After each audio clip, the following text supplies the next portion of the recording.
Okay. Hello everyone. Nidish, Pratik, Purvik, Kushal, Saundarya, Rushali, Sanjana, Ritvik, Dipanjali, Ritvik, Mathli, and Saimi here. Okay. So like today,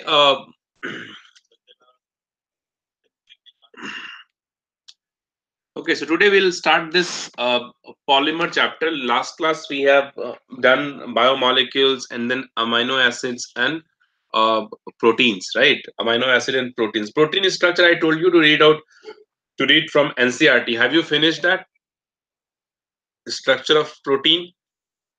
Shreyas, Tapas, Snigdha, tell me. Not HSR guys, only RNR. Protein structure have you done with NCRT? If not, then you go through once, okay, today. Only NCRT you have to go through, okay? So now today we are going to start the next section in this chapter, which is nothing but polymers, right? So first of all, you see the polymers are generally like if you take some examples. Okay, again this chapter you see this chapter is it takes only theory part only. You have to memorize various monomers of a given polymers, right? So what all things are important that I'll tell you. Okay, few reactions are also there. How the polymerization takes place. Uh, there are few reactions for that. That reactions also we'll see. Okay, and then some examples. Okay, basically in this chapter you have to memorize examples only. Okay, examples are very much important. They usually ask what is the monomers of this particular polymer and like this. Okay, question they ask. Okay, and related to some properties of uh, polymers also, like strength and all, right? All these they ask. So first of all, you see polymers like the process polymerization. It has a huge advantage uh, over the various substance that we are using. Basically, not advantage we cannot say, but we should say the this process we use for the formation of various different types of products that we use in day to day life.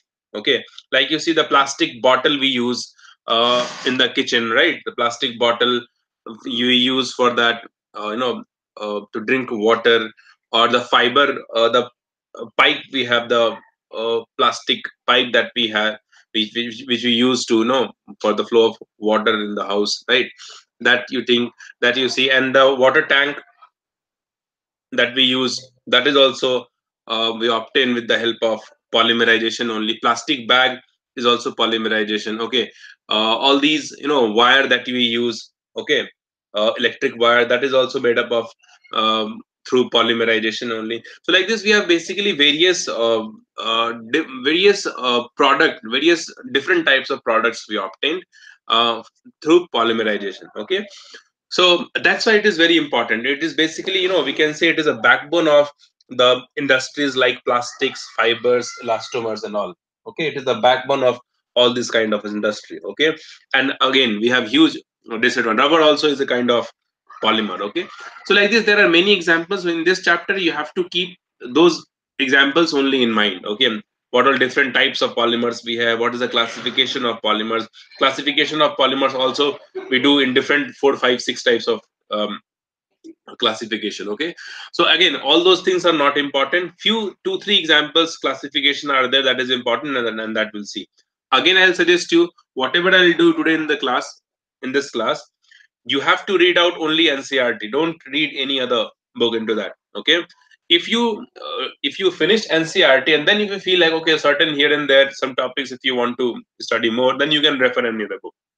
Okay, but the reference you should take NCRT only. They won't ask anything more than NCRT, especially in these kind of chapters. Okay, so let's start with this polymers. Okay, so first of all, you write down into this polymers are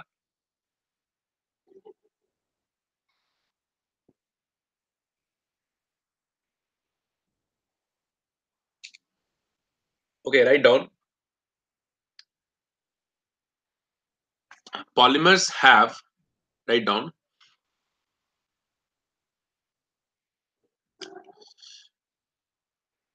Polymers have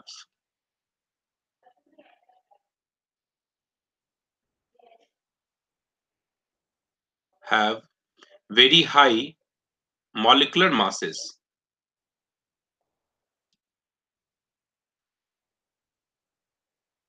High molecular masses.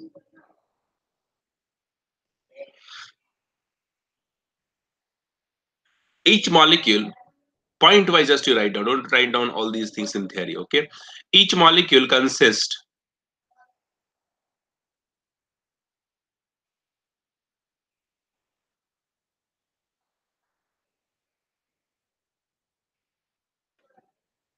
each molecule consists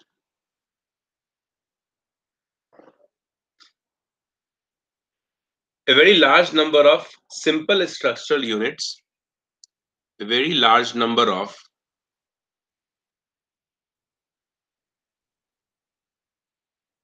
large number of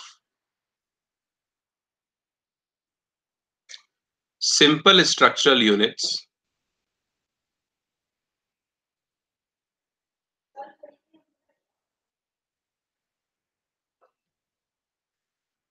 structural units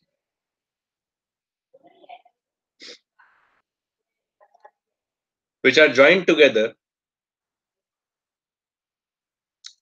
which are joined together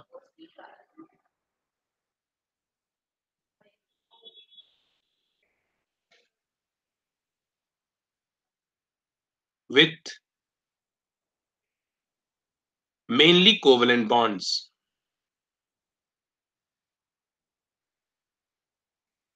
Mainly covalent bonds,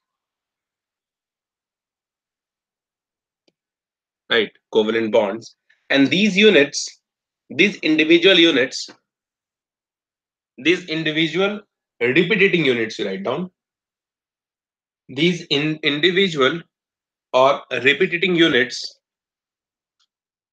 are called monomers.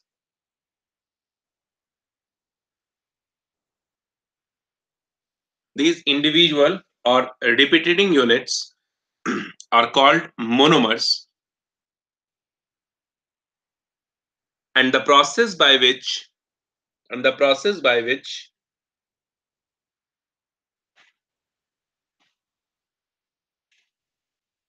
and the process by which these monomers are converted into polymers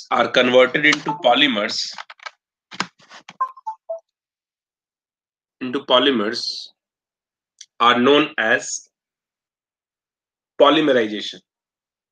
The process by which these monomers are converted into polymers are known as polymerization. Okay. Example, you see, suppose if I take ethylene,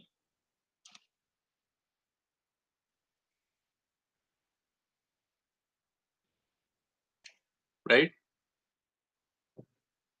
Ethylene is the common name of ethene only, right? So ethylene is, suppose,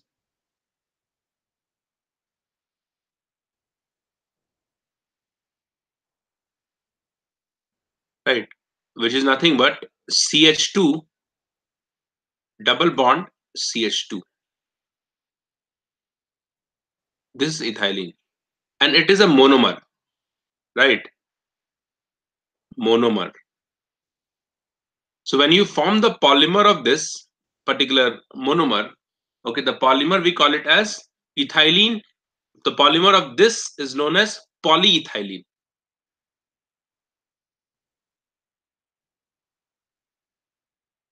Is known as polyethylene, which we use for the formation of plastic bags. Okay, so polyethylene, if you see, the structure will be like this.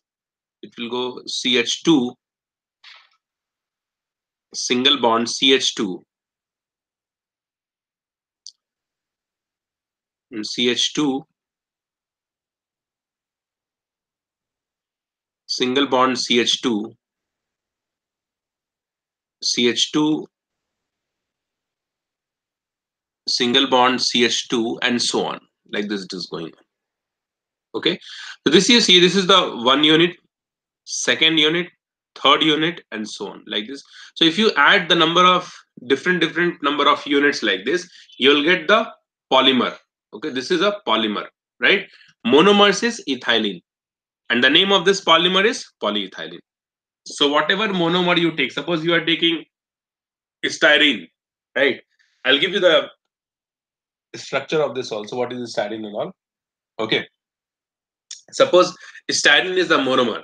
So the polymer of that we call it as polystyrene. Okay. Vinyl chloride. Okay. Vinyl chloride is a monomer. So the polymer of that will be polyvinyl chloride. Okay. So like that we can write down the name. Okay.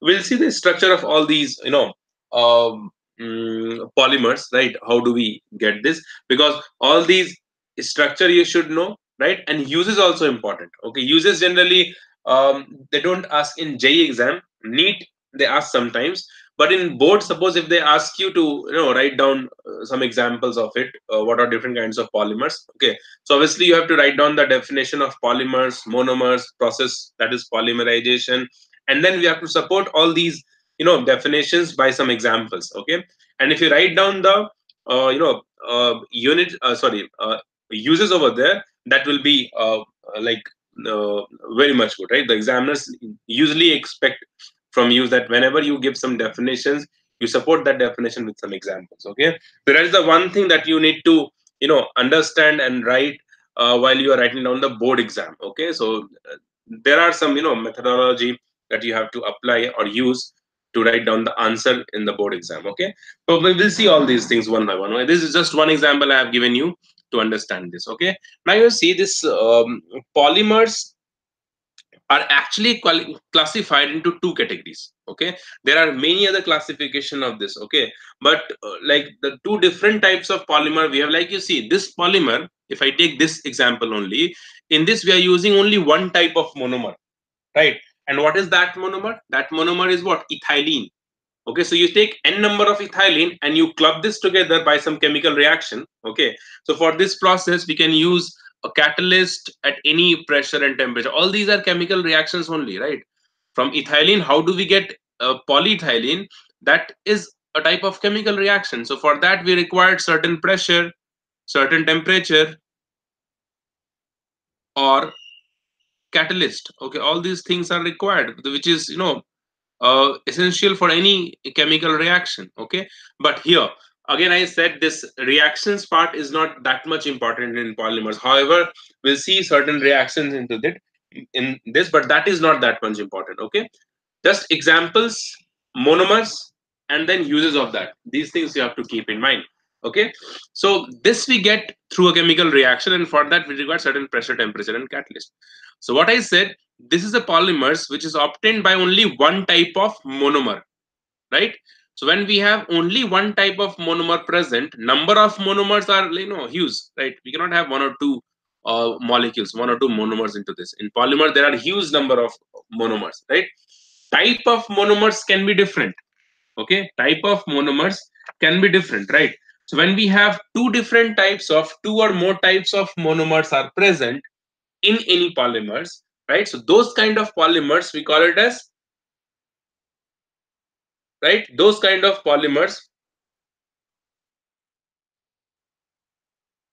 are called as copolymers. Yes, it is copolymers. Okay, so when we have basically different types of monomer present, then the polymer is known as copolymer. When only one type of monomer is present, then we call it as homopolymer, right? So this ethylene or polyethylene is an example of homopolymer. Okay, because we are using only one type of monomer. Okay, so this one you write down, there are two types of polymer.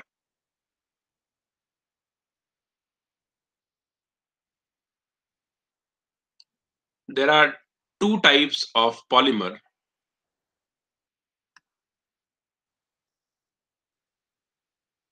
Types of polymer.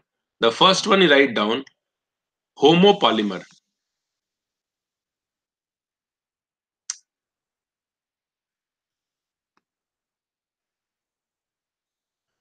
homopolymer.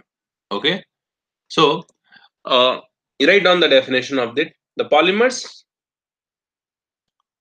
polymers whose repeating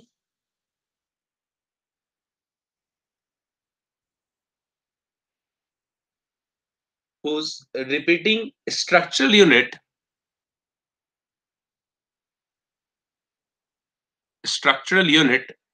repeating structural unit derived are derived from only one type of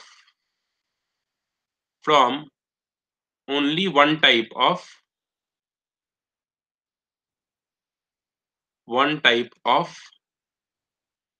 monomer units. Monomer units. Okay, that we call it as homopolymer. For example, ethylene. Okay, polyethylene. It is a homopolymer. Okay, polyethylene is a homopolymer. Polystyrene is a homopolymer. Okay, actually, you see, this is also important. Sometimes they ask you which of these is a homopolymer. Like this, also they ask the question. Okay, so you should know again this question you can answer once you know the what are the monomers present in a given polymer, right? That is one thing, right?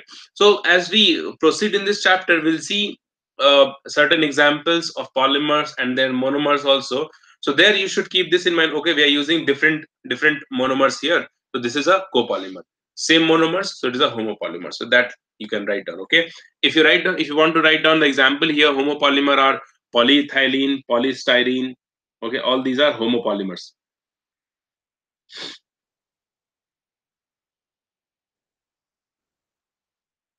Okay, next to write down the second type of polymer, that is copolymer.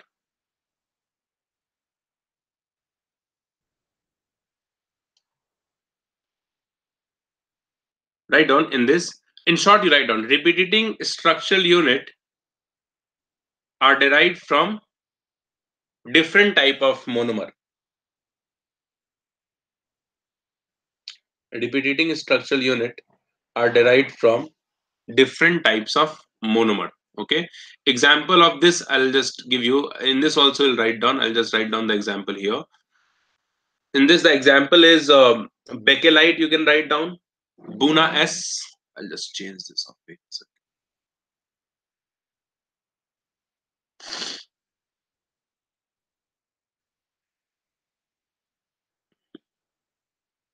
Some examples of copolymer are Buna S, right? Buna S, Bakelite,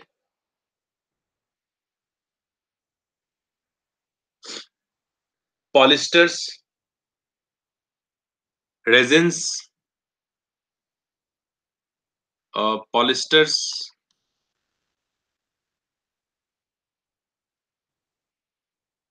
See, polysters, the name suggests it forms with different types of ester, right? When you combine ester, you'll get polyester, right? So different types of ester we are using over here. Polyesters. Then we have melamine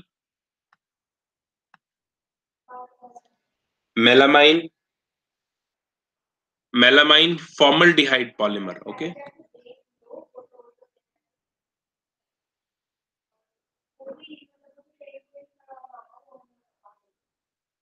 melamine formaldehyde polymer.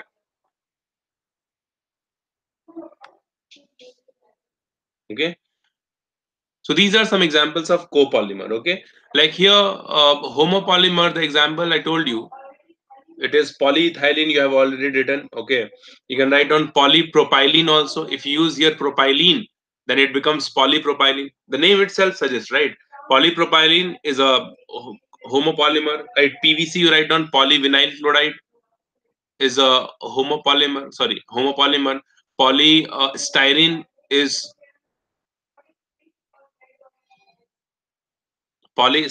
is again a homopolymer. Okay, nylon 6 is a homopolymer. Nylon 6 is a homopolymer. Okay. Teflon, write down Teflon, cellulose, starch. Teflon, cellulose, starch. These examples you have to keep in mind, okay? Because these examples they ask. Okay. So these are the few homopolymers and copolymers. Now you see certain examples like I have given you already. We'll see the uses and all here.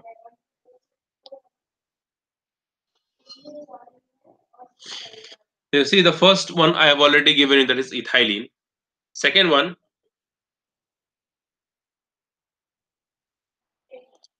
suppose it is CH2 double bond CHCl. Can you tell me the name of this? What is the name of this?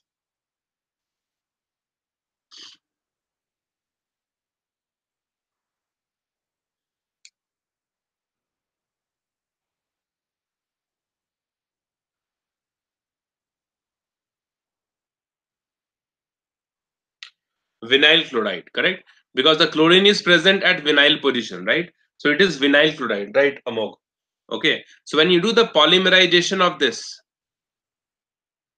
polymerization you are doing, you'll get PVC, that is polyvinyl chloride. Okay, this is one example, and this PVC we use in pipes. The plastic pipe that you see, formation of pipes uses is this. Okay, all these things are given in NCRT. Okay, if you want you can go through, right? Uses you must do, like I'm repeating this thing again and again because it is important. Okay, so this is vinyl chloride gives you polyvinyl chloride, PVC, right? Third one, you see, if I write down this CH2 double bond CH, and this contains here the benzene ring, suppose like this. Okay, this we call it, the name of this we call it as styrene. Okay, this compound is styrene, right? And when you do the polymerization of this, you'll get polystyrene. Only poly term we have to introduce, polystyrene. Okay, and this we use in plastic box, you see, small box that we use in kitchen to keep that spices and all. Okay, spices, pulses and all, and that we use plastic box that is formed by this only, polystyrene. Okay, now third one, if you replace this benzene ring by CN, okay, like you see the structure, if I write CH2 double bond CH, and here we have cyanide Cl. Okay, this we call it as acrylonitrile, ACR, acrylonitrile. Okay, when you do the polymerization of this, we'll get what? Polyacrylonitrile. Okay, we call it as polyacrylonitrile.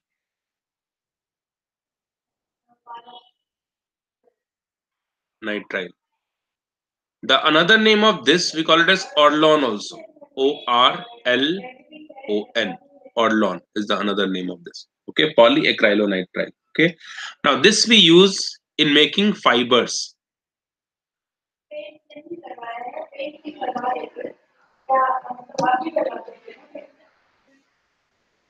This we use in making fibers. Okay, if we use this, all these H in ethylene, if we replace by fluorine, this is CF2 double bond CF2. This we call it as tetrafluoroethylene. Okay, you can easily understand why the name is this, tetrafluoroethylene.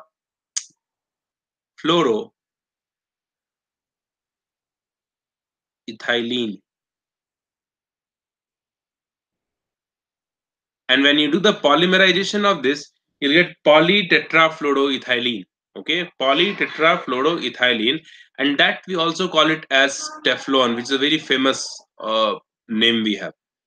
Okay, Teflon, polytetrafluoroethylene.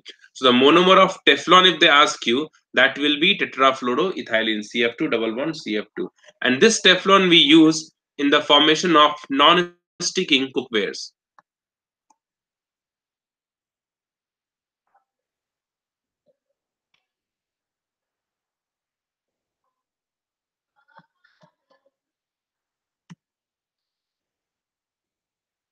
Non-sticky cookwares. Okay, so these are the few examples that I have given you.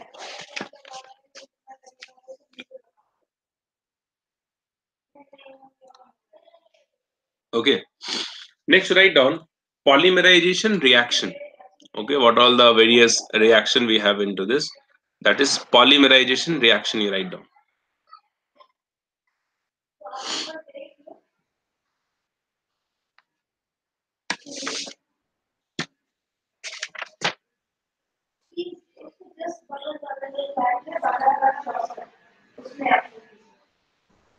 Okay, so next heading you put, that is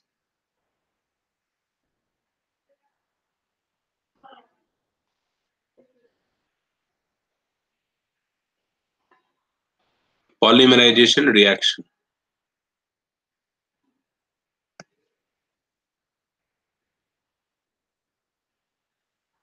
Okay, now first reaction you see here, that is addition polymerization.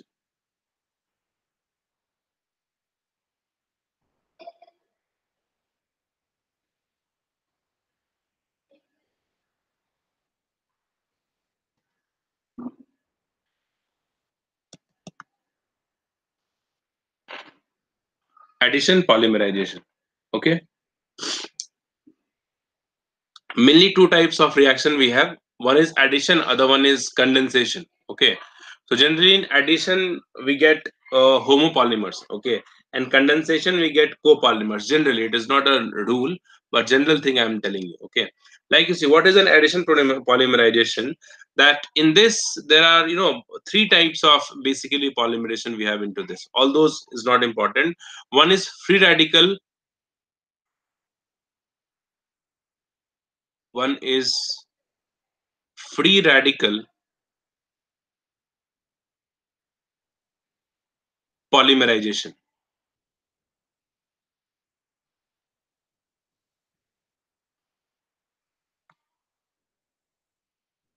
Free radical polymerization. This we also call it as chain growth.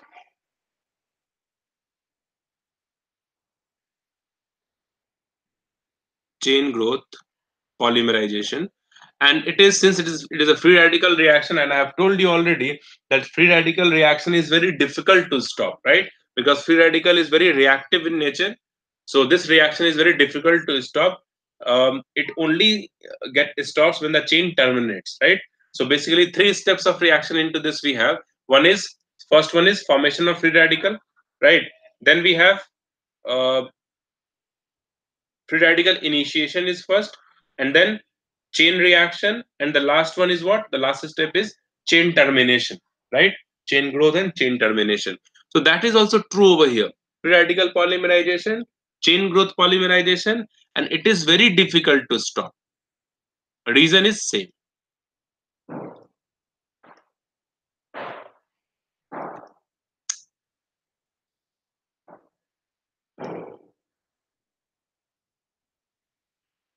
Very difficult to stop. Very difficult to stop. So there are high chances in this type of reaction that you will get cross linking on any branch also will be there, right? It is not necessary that you'll get only linear chain into this. Not a straight chain you will not get. You will get cross linking or branch also possible. High chances that you'll get branch. Okay. Now you see example in this, or write down the name here. One is free radical, other one is cationic polymerization. Cationic polymerization, which is not that much important. Okay, I'll just tell you what is this we have. In this, generally the reaction takes place with the help of a cation. That is it. Okay. Other one is anionic polymerization. In this, the reaction takes place with the help of an anion. Okay. Anionic polymerization. Like I told you already that in this chapter, these reactions are not that much important. Okay. What is important? What product we get, right? And then what are the monomers we are using for one certain polymers, right? Those things are important. Okay. Like so that's why only one thing we'll see here, that is free radical polymerization. You see examples if I am taking, the example is, suppose I am taking again ethylene, CH2 double bond CH2, double bond CH2. Okay, ethylene. So now in this, you see, we use a free radical agent, right, which usually forms free radical in this reaction. That free radical agent is generally a peroxide you can use, right? Generally we can use as a peroxide as a free radical agent. Okay, like we have we can use atmospheric oxygen also. One thing, we can use any peroxide,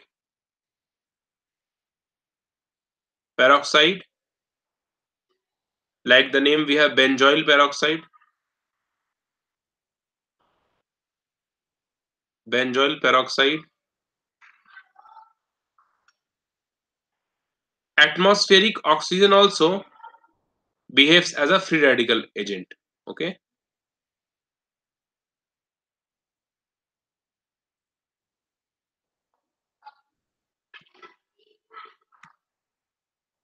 right, act as a catalyst for free radical agent. So all these are free radical agent. Okay, we can use any of these two. Okay, these are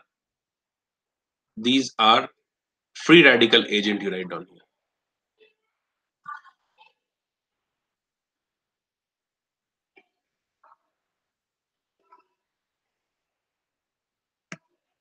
Free radical agent. Okay, now you see in this how this chain initiation takes. Suppose I am taking this benzoyl peroxide here, right, and the structure of this is this one, pH, C double bond O, oxygen, oxygen, then C double bond O, pH. This is the structure of benzoyl peroxide. Okay, now when you heat this benzoyl peroxide, free radical forms, and that forms by the uh, dissociation of this bond. I'm giving single arrow over here because one electron is taken by this oxygen and one electron is taken by this. That is what homolysis we have, right? For free radical, homolysis is necessary, right? So we'll get what? We'll get two molecules of pH, C double bond O, O radical, C double bond O, O radical here, right? So now in this, we know free radical also, it can eliminate neutral molecules to get new free radical, right? So now you see this phenyl radical will get finally here, and phenyl radical is this. We have free radical on this, plus CO2 comes out into this as a neutral molecule. This is the property of free radical. Okay, it can eliminate any neutral molecule to get new free radical. Okay, now this free radical initiates the reaction. Okay, helps in the reaction, this free radical. Now you see what happens. This free radical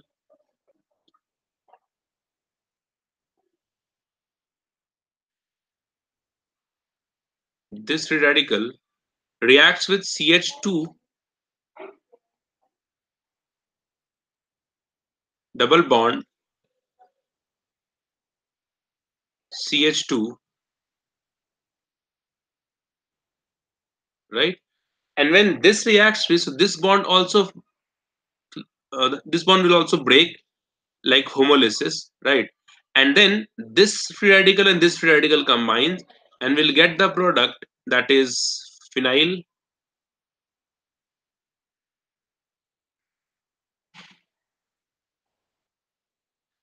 and then we have CH2,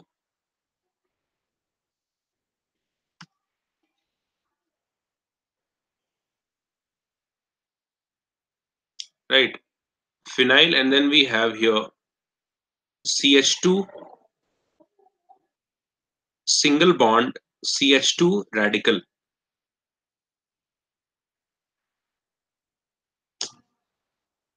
What is this? CH2 radical will get here, right? This is the bond. Now you see, this is one step, right? Another, this molecule will have, that is ethylene, that will combines with this and we'll get a long chain like this. Okay, so we'll get a long chain, and that will be what? If I write down the another step here with this CH2 double bond CH2, CH2 double bond CH2,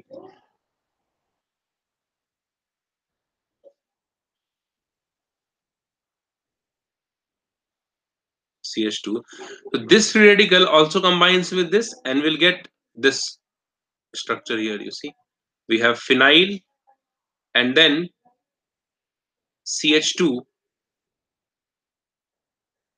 single bond CH2,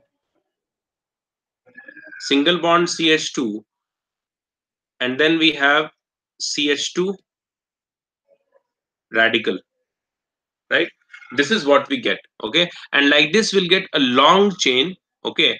And finally, in the last, the chain terminates and we'll get the radical, okay? So when the chain terminates, the final product will get here, and that will be this. Here we have pH, CH2,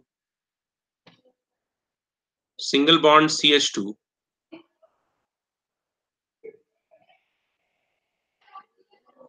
CH2 will have some number here, and that will have pH here in the last. Okay, this n can be anything, depends on how many units of this ethylene we are using. Okay, you see 1 and 2 units we are using, we'll get 1 plus 1, 2 here. Like this, we can get n number of units over here, right? So this is how this reaction takes place. Okay, some examples of this kind of reaction in which the like some polymers which is obtained by this kind of reactions, that example you write down. Example, we have again polyethylene, that example we have already taken, polyethylene. Another example, we have polypropylene,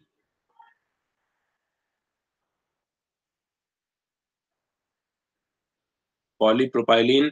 Another example, we have PVC, which is obtained by this method, PVC.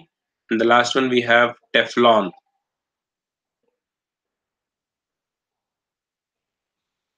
Teflon. All these are examples we have addition polymerization. Okay. Cationic and anionic we will not discuss, but the only thing here, if you have any group or any molecules like this, suppose ethylene also we are taking, and we have some cations. Okay, this one I'm talking. Suppose we have H plus, H plus, right? H plus. So this H plus will get attacked by the double bond of this CH2 double bond CH2 that you write here. I'm giving you just a brief idea of it, right? This will attack onto this H plus, right? Now this H plus will join with this carbon over here, okay? With one carbon will have the positive sign onto it, because if this attacks over here, this hydrogen attach onto this carbon and this will have the positive sign, okay? And like this reaction keep on going, okay? So, and we'll get a long chain compound that is again a polymer, right? And finally the chain terminates. The reaction will be same as free radical only. Okay, cationic reaction, what happens, will anionic reaction, what happens, will have an anion present over here. Okay, and that anion will attack onto the carbon, right? Suppose we have negative charge here, this will attack over here, and this pi electron goes here, right? And like this the reaction proceeds. Okay, so basically it is, if you have cation, then the pi electron will attack on cation, If you have anion, that anion will attack onto the carbon, and then the pi electrons shift onto the other carbon. See, it is not like they haven't given this Purvik, they haven't given this specific reactions. Okay, but like you never know. Usually in this chapter, they don't ask about a reaction thing. Okay, a reaction they don't ask. I'm just giving you a brief idea how we get this, how the reaction proceeds, and how we get the polymers. Okay, they don't even ask about the reaction. I never ever have seen this. Okay, anionic and cationic reaction in our portion, right? But again, possible, these kind of reactions is also possible. If we have neutral, like I have taken one example, okay, if we have neutral molecule, the reaction may proceeds like this. We can use some, free radical agent, okay, which can form free radical, and that will initiate the reaction for neutral. For if you have any charged species, cation or anion, that usually not required any free radical agent. Okay, that is what the point I'm trying to make. Okay, understood? So that's the thing. Okay, it is specifically, it is not written in the portion, right? But if it is there, the reaction goes like this only. It is not that big deal. Okay, not that important. That's what I'm not, doing this in detail. Okay, now the polymer that you get here, this is what kind of polymer? It is copolymer or homopolymer?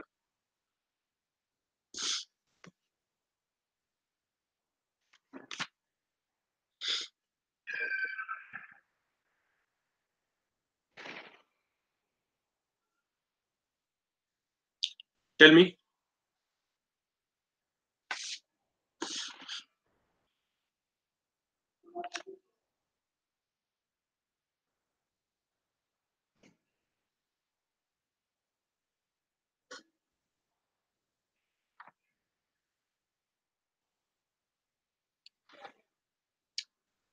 Yeah, it is copolymer because we have two different monomers are here. One is phenyl radical and the one is ethylene radical. Okay, so this is an example of copolymer.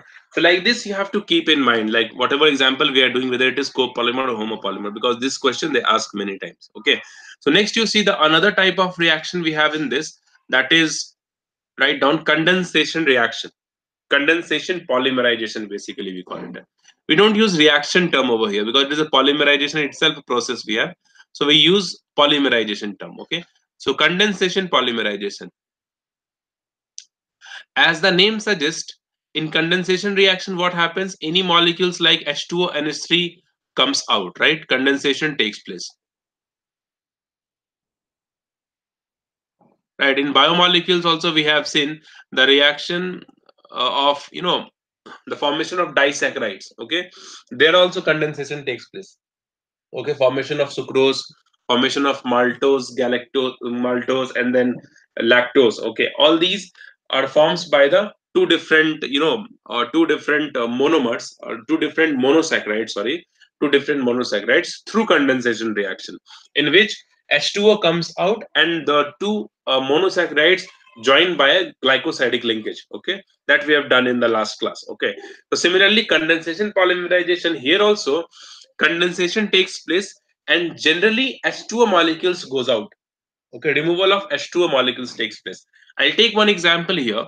You see, suppose I am taking these one, uh, that is terphthalic acid, the first unit of monomer I am taking this.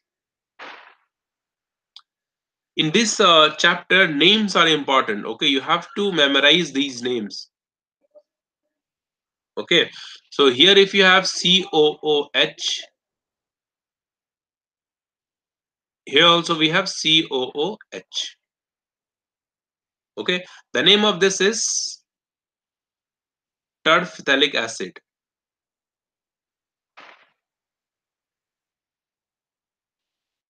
Okay, COOH present.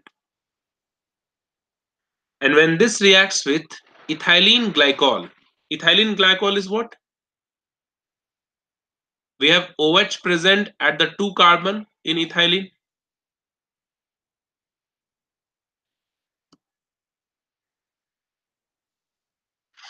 So that will be OH CH2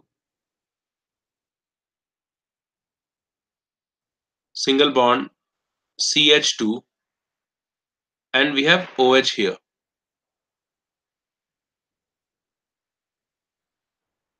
right? Now in this, as I said, condensation takes place and H2O molecules goes out. Okay, so like you see here, H2O molecules comes out. So write down here minus H2O. Condensation takes place, right? And this,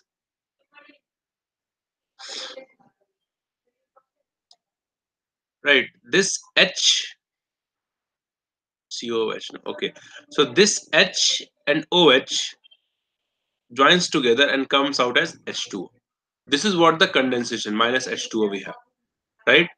So obviously this molecule and this molecules join together. So if I write down this in the horizontal fashion, that will be, the compound will be this. We have HO, C double bond O, and then we have the ring,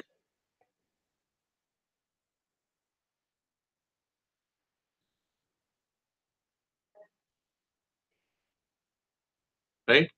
And here we have C double bond O, O, and this joins with CH2, CH2, OH. This is the first step of condensation reaction. Okay. Now in the, here you see we have this side and this side we have OH, right?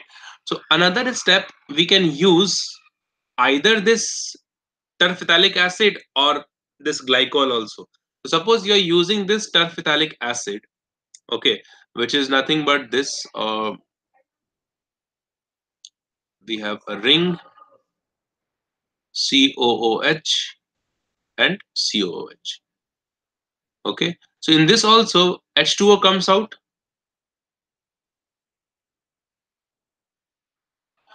So what happens? This OH and this H will come out, right? And this will again attach at this end. Okay, so what you'll get here in the next step, you see, that will be HO, C double bond O, and then the ring we have C double bond O, O, CH2, CH2, CH2. Then this compound will come, right? CH2, CH2, O, C double bond O. Then again we have ring,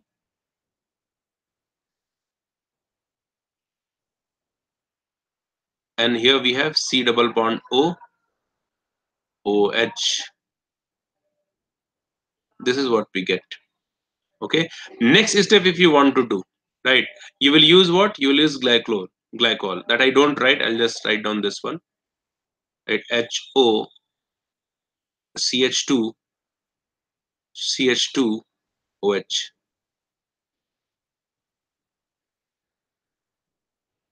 OH. Right. So H2O comes out, and again this will join at this end, and like this the reaction proceeds. Okay, like this the reaction proceeds, right? So this type will, that condensation reaction takes place every step alternately. We have to, add one of these monomers, right? And the reaction keep on going, right? There is no free radical formation into this. Now in this there is one thing which is also important, and that is the repeating unit. In this one, if you see, the repeating unit is what? Which keep on repeating, right? So the repeating unit here, it will be, it is from here to this oxygen. This is the repeating unit we have. Okay, this is for, the terphthallic acid, and this is for glycol. So this unit is the repeating unit.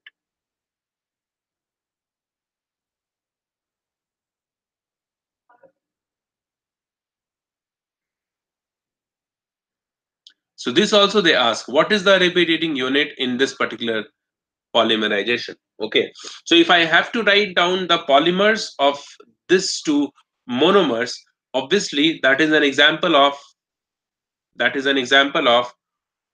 copolymer, right? That is an example of copolymer, and that in short will write open bracket C double bond O, only repeating unit will write. Then we have the ring C double bond O,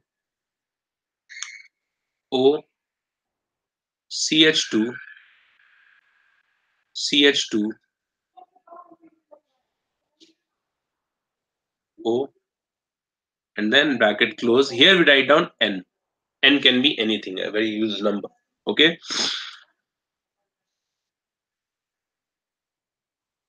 right. So this is the repeating unit. Like this also they'll give you the option. Okay, what is the repeating unit of this particular polymer? Okay, so this repeating unit is also one important point. Okay, this you must remember. Repeating unit of various polymers. Okay, some examples we'll discuss, but again, if you see this in any book, try to keep this repeating unit in mind for every other polymer. Okay, the name of this compound, we call it as polyester.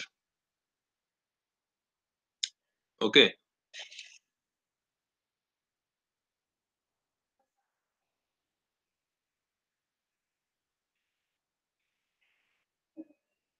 this one is polyester, and we also call it as terylene. Terylene.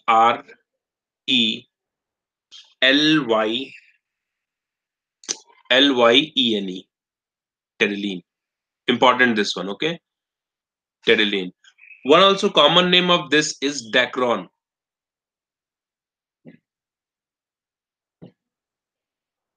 Polyacrylonitrile is orlon, that I've given you already. Polyester is dacron. Okay, this dacron name also they use in the exam.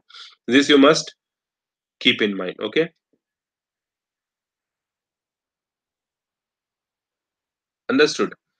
So this is like you see the two reaction if you compare, that is free radical and condensation. Okay, free radical we cannot stop at any step till the chain does not terminate. Okay, we cannot do anything into it.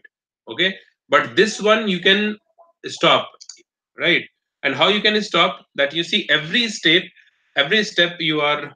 So when monomer of this compound is asked, say polyester terphthalate acid plus ethylene glycol.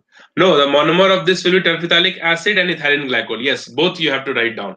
Okay, according to the question, but you have to keep this in mind that the polyester is a polymer which we also call it as terylene, and the monomer of polyester is terphthalate acid and ethylene glycol.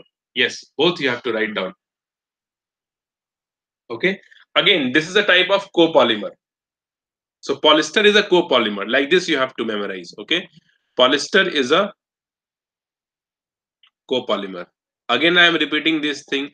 You have to be very specific, like how the question forms. So I'll suggest you to go through the previous year questions, how they've asked the question, and accordingly you try to memorize. Okay, then only you will have the idea. Okay, this kind of question they ask, and then you will start looking at the reactions and all. Okay, so you see in this, at every step we are adding these monomers here, and then here we are adding this. Okay, so any step if you do not add this, the reaction you can stop. Okay, so this is what, this is also in step growth polymerization, but we can stop this kind of reaction at any step. Okay, by decreasing temperature also, that you write down here. This is an step growth polymerization, step growth polymerization, and we can stop this reaction at any step, and we can stop this reaction at any step by decreasing temperature. Okay, this is one important point you must keep in mind. By decreasing temperature. Understood? One more example we'll discuss here, which is very important. Like when you see the archives or previous year question of JE or any other exam, you will definitely see most of the question is from this particular example. Okay, that's why I'm doing this. Okay, so I'm trying to do all those examples which are important so that you can memorize this. Okay, so you see, if I take the monomer as adipic acid and hexamethylene diamine, okay, so the formula of adipic acid is this. We have H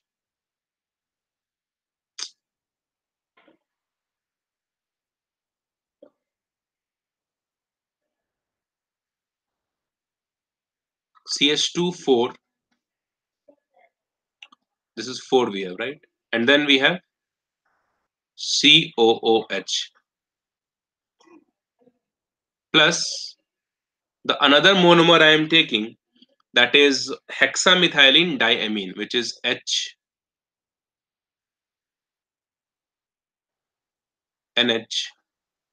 that is NH2, CH2,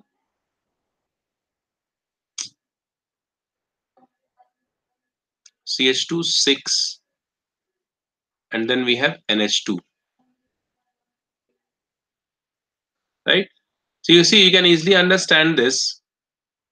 This is hexamethylene diamine, right? 6 carbon hexamethylene diamine, right? So it is not that difficult to, write down the structure with the help of the name. Hexamethylene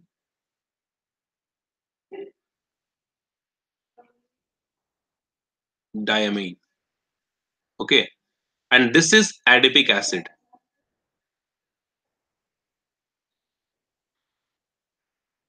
Adipic acid. So now when these two, condense, right? So what happens? This OH and this H, this will come together. H2O goes out, right? Condensation reaction. H2O goes out, and we get what? And we get this.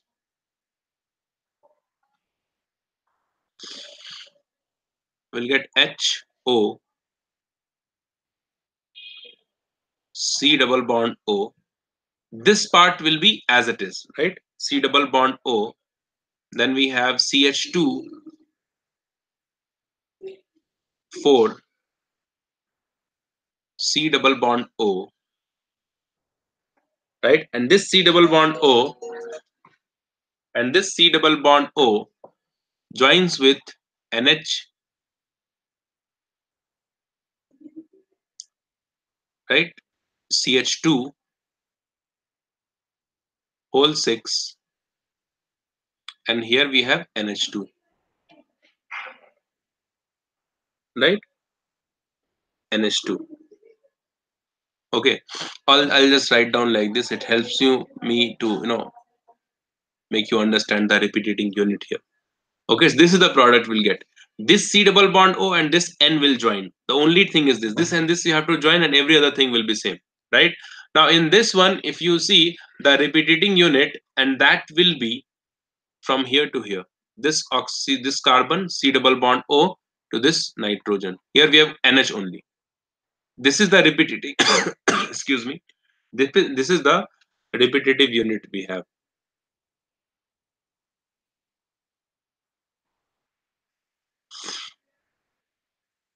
Repeating unit.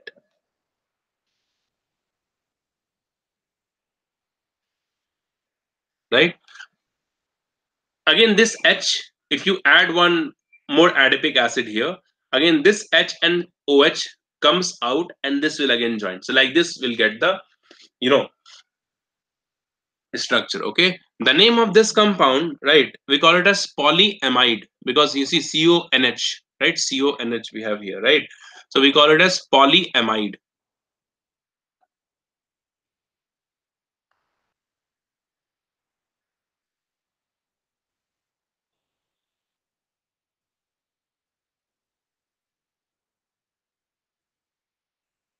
Okay, this is a polyamide. And one more, the commercial name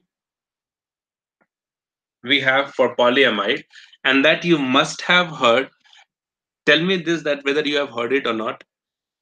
That is nylon 66. This is a comma, right? Nylon 66. You must have heard it, right? Nylon 66, polyamide.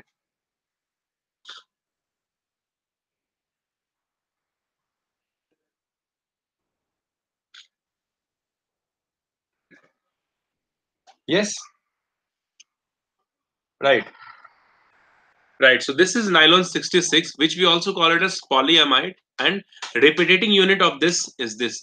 So for nylon 6, this is a very important one. If you see the previous year questions archives, this is this has been asked many times in various exams. Okay. So nylon 66, the first thing you have to keep in mind, the monomers of nylon 66 is adipic acid and hexamethylene diamine. Right. Why we are using this 6 and 6 over here? This actually represents the number of carbon atom in both monomer. Understood this? Number of carbon atom in both monomer. You see the number of carbon atom in adipic acid is what? Total number of carbon atom you see? It is 6. 4 here, 5 and 6. Hexamethylene diamine, again 6 carbon atom we have. Okay. So number of carbon atom in both monomer is 6. That's why we write this 6 and 6 over here. Understood? So nylon 66 is important. And if I write down the polymer, we'll write down N over here. N number of monomers we have used. Understood this? So you write down here, this 6 represents the number of carbon atom in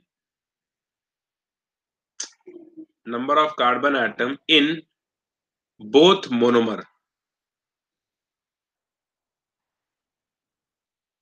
Number of carbon atom in both monomers. Understood?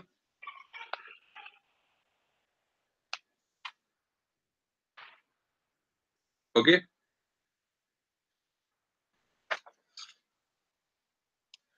Okay. Next, write down rubber.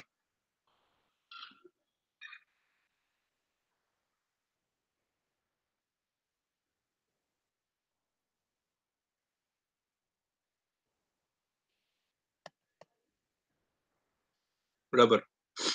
There are two types of rubber. The first one is natural rubber, and second one is synthetic rubber. Natural and synthetic. Okay. Natural rubber are those rubber which are available in nature.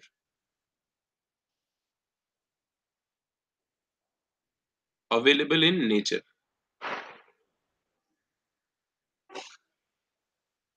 And we obtained this from a rubber tree, right? Rubber tree. From this rubber tree, we'll get a latex material,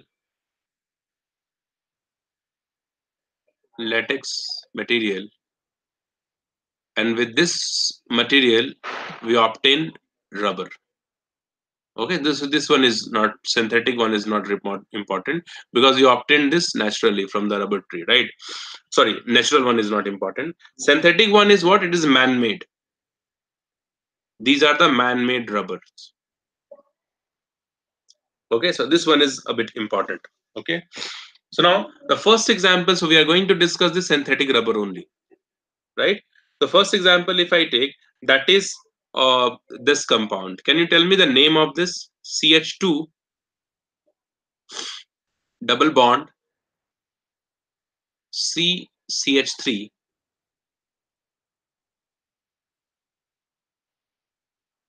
then CH double bond CH2. What is the name of this?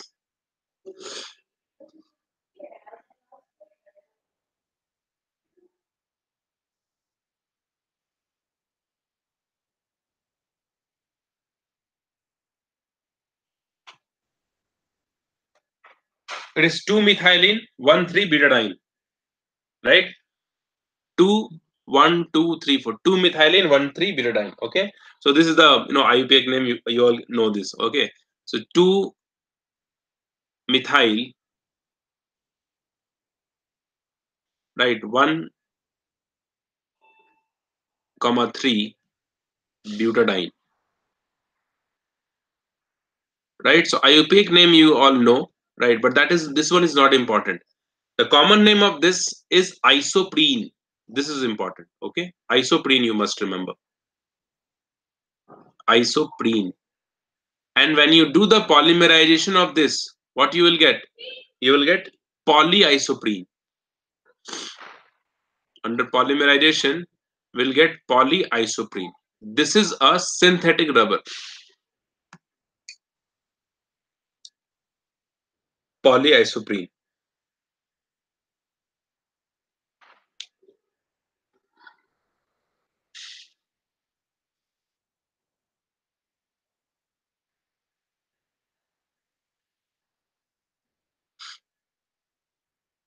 Right? And how this, what is the repeating unit of this? You see, like 1,3-butadiene, we can always draw the resonating structure of this. The bond electron goes like this, and here we'll get the double bond, and at the two end carbon we'll have the free radical, right? So we get here CH2 radical,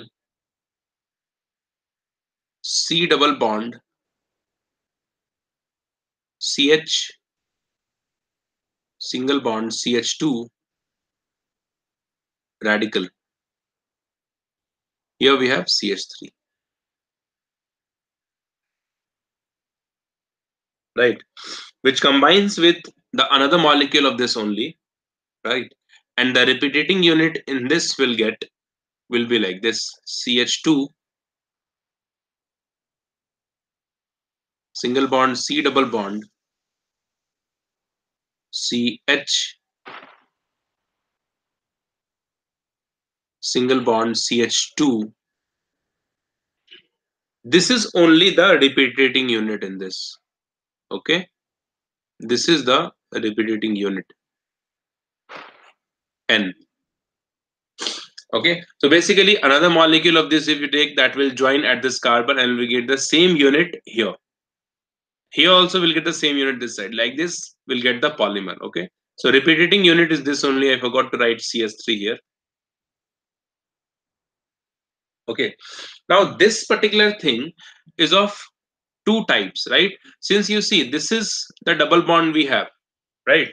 Double bond across the carbon, so it can form two isomer. GI possible for this or not? Tell me.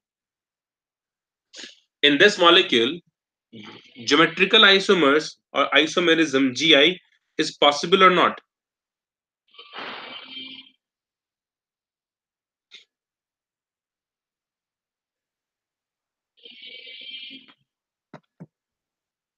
Geometrical isomers possible, and when geometrical isomer is possible, right?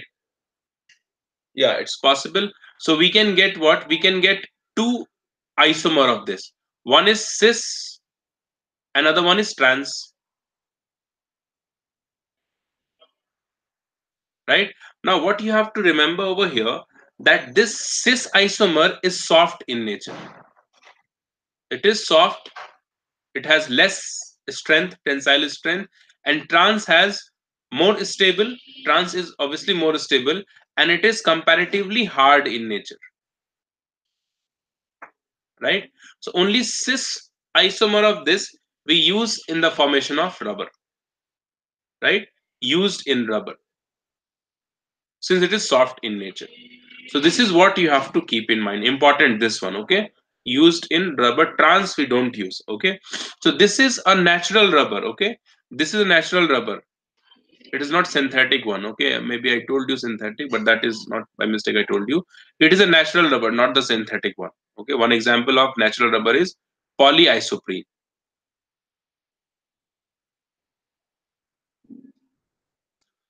Okay, so cis form we use in the formation of this. We don't take trans form into it because this is trans is hard in nature. Okay. Transform of this, one example of that we call it as gatta parcha. Gatta parcha. This name you should keep in mind. Trans is gatta parcha. Okay. Used in rubber, and we call it as heavy rubber. Heavy rubber.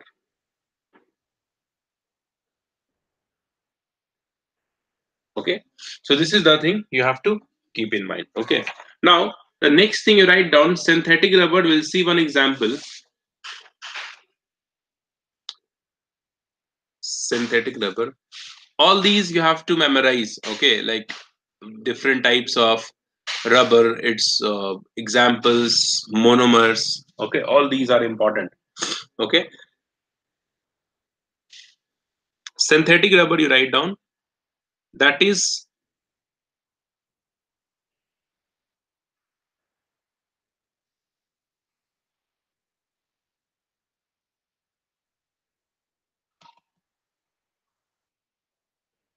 synthetic rubber. The first example is butadiene.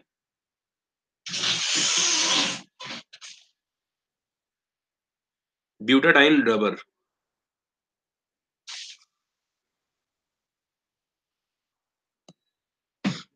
Butadiene is this CH2 double bond CH single bond CH double bond CH2. This is butadiene. When you do the polymerization of this, you will obviously get this one, CH2 CH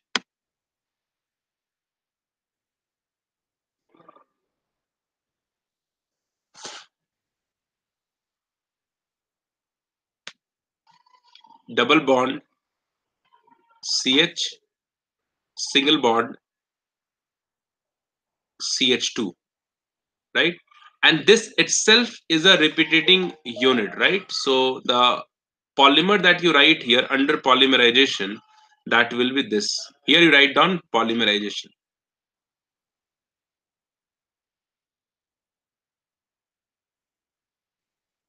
right? You'll get this. What kind of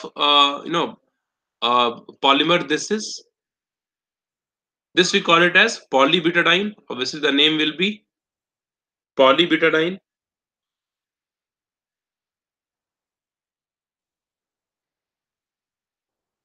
And this is a homopolymer, right?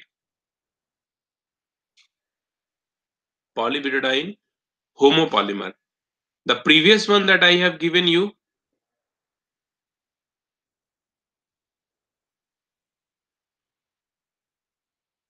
previous one, that is polyisoprene, is also an example of homopolymer. Okay, that also you should keep in mind. Okay, so polybutadiene is this, and this is a homopolymer. This is important. Okay, homopolymer, especially you have to keep in mind. Now the next example you see, that is neoprene.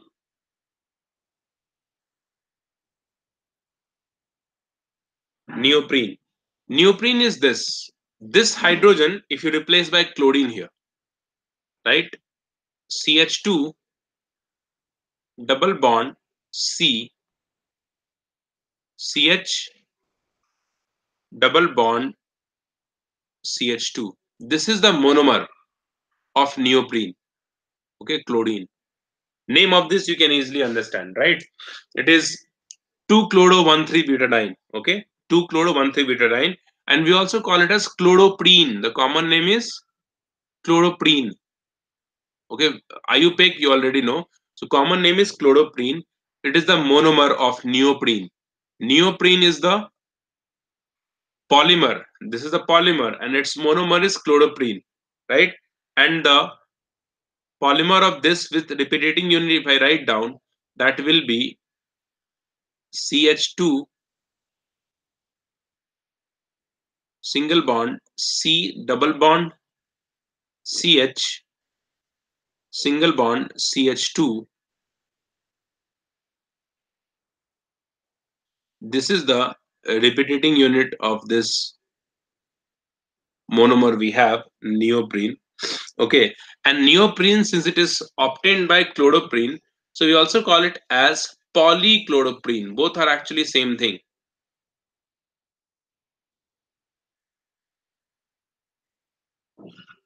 Polychloroprene. Okay, so the unit or the monomer of this is chloroprene. That is the one thing you have to memorize. Okay, now the next example you see, write down this.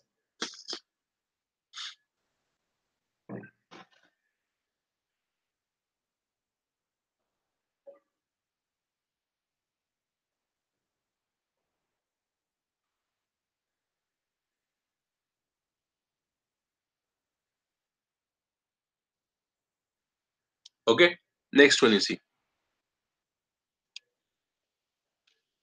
This is also very important. The next example that I am giving you, and that name of this you write down. That is styrene butadiene rubber.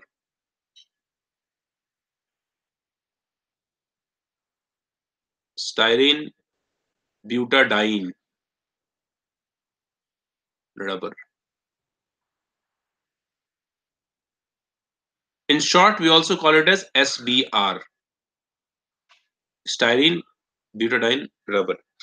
Can you tell me the monomer of this? What can be the monomer of this?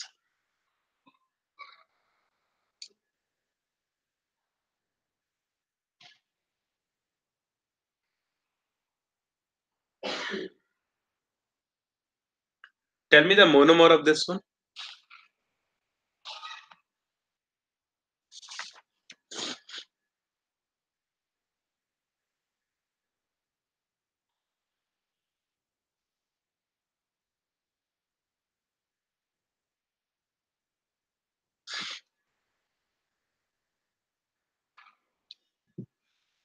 Styrene and butadiene. Yeah, it's correct. The name itself suggests, right? Styrene and butadiene. So, what is the formula of styrene? I have already given you. Styrene is this, right? CH2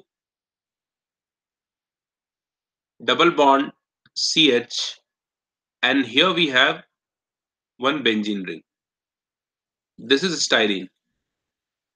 And butadiene we already know, that is CH2 double bond CH, single bond CH, double bond CH2,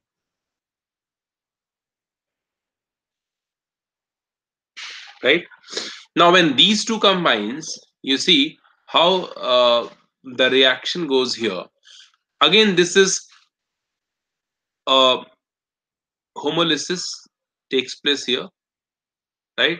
So we'll get double bond here, and this carbon joins. Okay, and this also will go over here and here like this. Okay, so when these two joins, the product we'll get here is CH2. Everywhere we have single bond, CH2 single bond CH,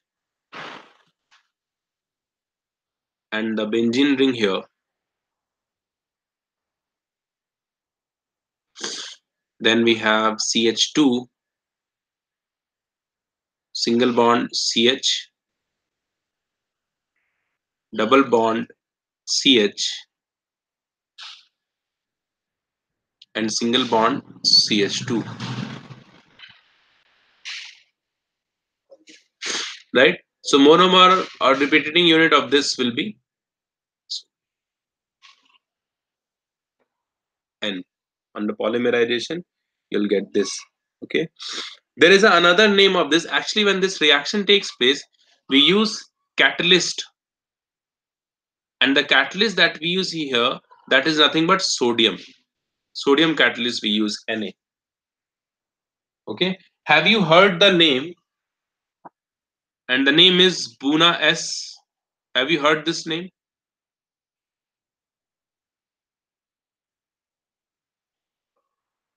Have you heard this name, Buna S?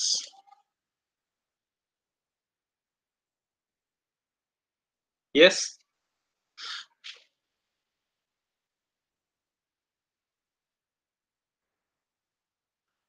Yes.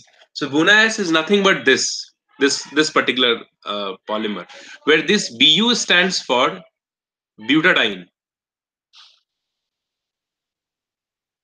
stands for butadiene. S stands for styrene,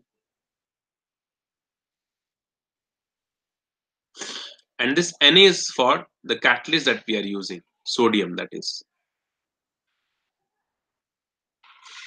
Okay, and we also call it as Buna S. So this is very important. You must keep in mind. Okay, here the this one is not important, but it's to write down 25% styrene we use and 75% butadiene. Okay, this composition is not important, but we write down. Right, so this we call it as Buna S, which is styrene butadiene. Right, now the another one you write down.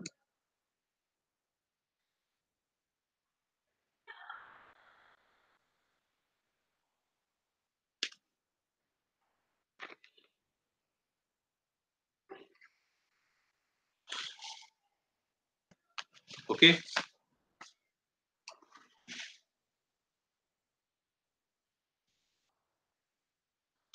the another one you see, that is acrylonitrile.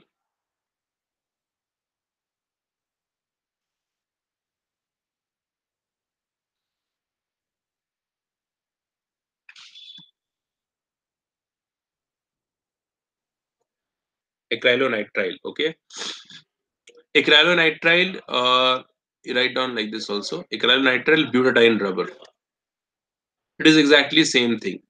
Butadiene rubber, like we have done the above one. Okay, so here we are using styrene, and here we are using acrylonitrile. Okay, so acrylonitrile is this CH2 double bond CH, and here we have Cl.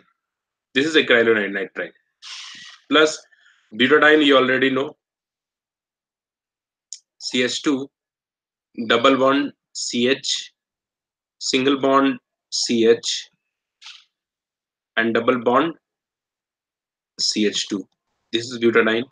Same kind of reaction takes place, right? And we get here the product, the same product we'll get, only instead of this ring we'll have Cn over this. That you write down the structure here. Only instead of this ring we'll have Cn over there. Okay, and that we call it as, the name of that compound is known as Buna N. This you must have heard. Like Buna S, we have Buna N also, right? We also use sodium as a catalyst over here. Correct?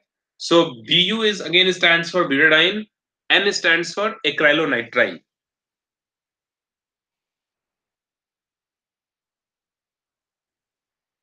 Understood?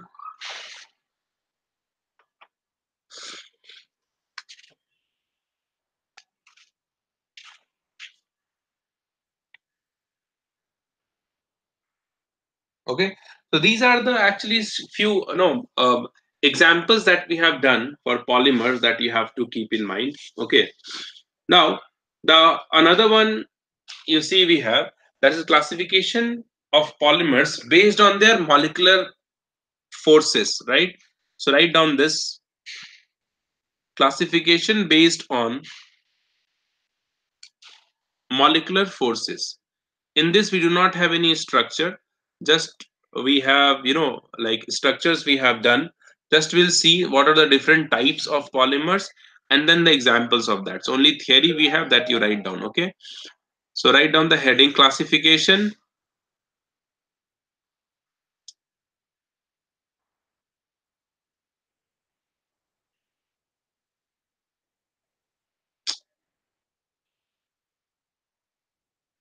based on the molecular forces.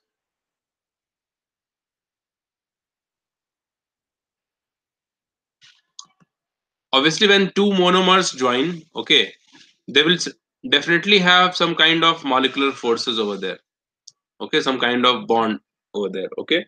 So depending on the strength of these molecular forces, right, the polymers are also classified, okay. So write down the next thing here. On the basis of, from here you write down, on the basis of the magnitude,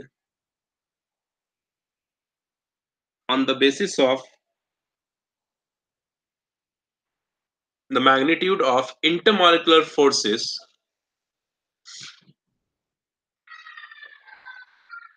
intermolecular forces are classified into, intermolecular forces are classified into following categories, into following categories, okay. So basically in this section you have to know that in which one the intermolecular forces are strong and weak, and what are the examples for that. That is the only thing you have to memorize in this section, okay. So first thing here, the first classification is elastomers. You must have heard this name also,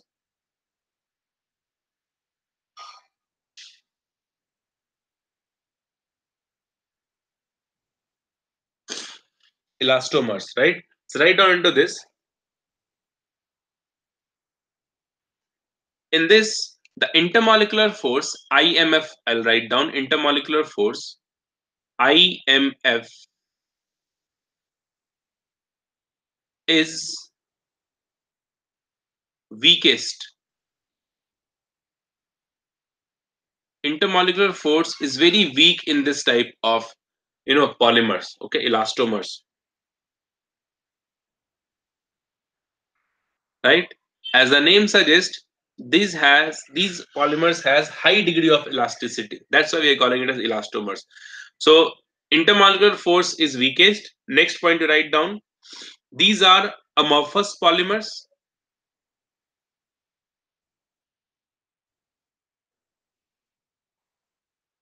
Amorphous polymers having high degree of elasticity. So it is elastic in nature. And when it is elastic in nature, we can stretch this also, right? So you see here, it can actually stretch. It has next point you write down. It has ability to stretch out. It has ability to stretch out 10 times of their normal length.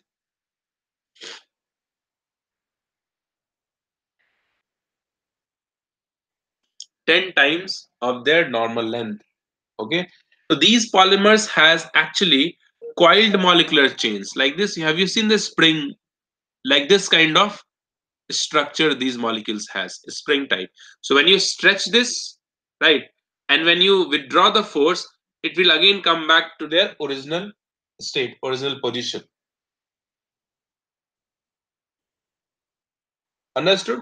So that's why it has elastic nature. You see, two things are here. These polymers consist of randomly coiled molecular chains, right? Irregular shape we have there. Okay, irregular shape, coiled molecular shape, having few crosslinks also, right. These molecules have crosslinks also, right. So when you apply the force onto these polymers, this will get stretched, right. This will get stretched, and because of the crosslinks, they cannot maintain the same position when you stretch it, right. And when, as soon as you withdraw the force, they will again gain their original position, okay. So that is the point we have over here. That's why they have elastic properties, because of their structure. First of all, they have coiled like molecular chain, irregular shape, and they have few crosslinks also. So because of that crosslink, they can come again to their same position, right. And why you can stretch this? Because obviously the intermolecular force is weak. If the intermolecular force is strong, you cannot stretch this, okay. So these kind of few uh, things that you can link to memorize the properties of these uh, polymers. Understood? Okay, so few examples of this you write down. Examples are again very important in this. Okay, one of the most important example we have, that is rubber. Rubber, we already know that it is elastic in nature, right? So natural rubber you write down. Examples you write down: natural rubber, right? SBR, that is styrene butadiene rubber. All these are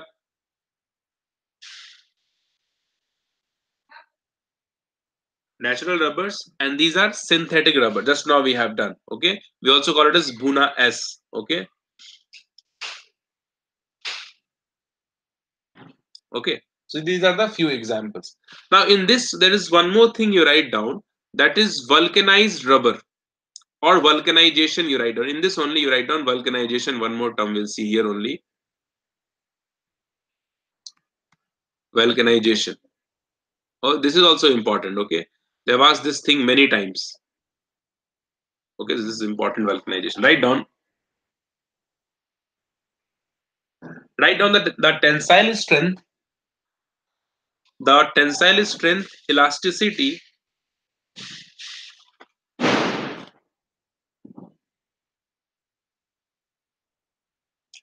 the tensile strength, elasticity of natural rubber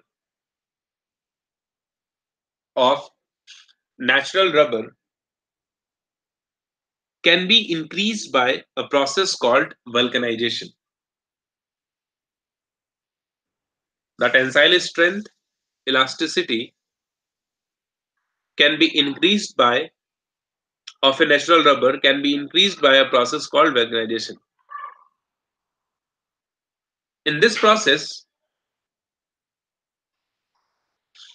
in this process, the rubber is heated with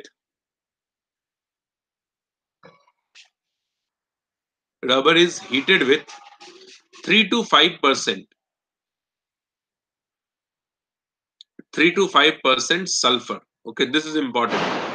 For vulcanization, we use sulfur. So this they have asked many times this particular question. Okay, 3 to 5% sulfur. Next line, write down during vulcanization.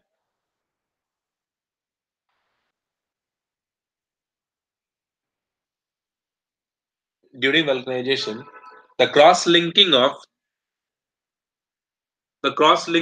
through sulfur. You write down the cross linking through sulfur.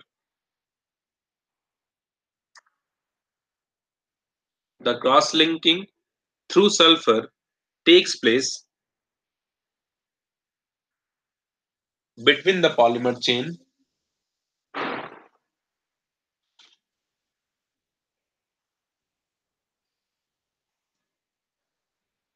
between the polymer chain. Hence, we also say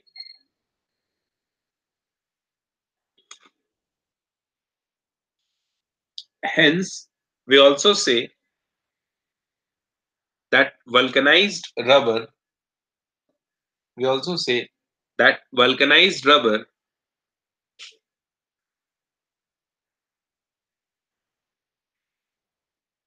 contains the polymer chain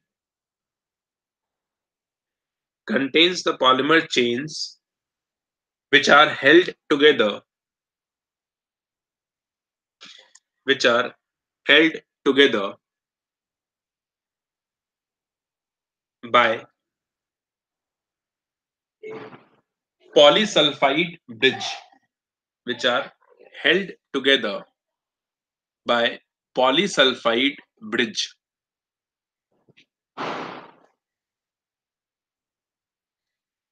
Okay, polysulfide bridge. So now you see, if you have the suppose initially before vulcanization, the polymer is like this. It is there. Okay, spring like, or this or this or this. It is like that. Okay.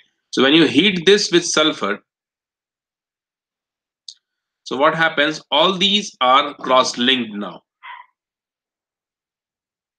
right? All these are cross-linked now, and this cross-linking Just a second, I'm coming.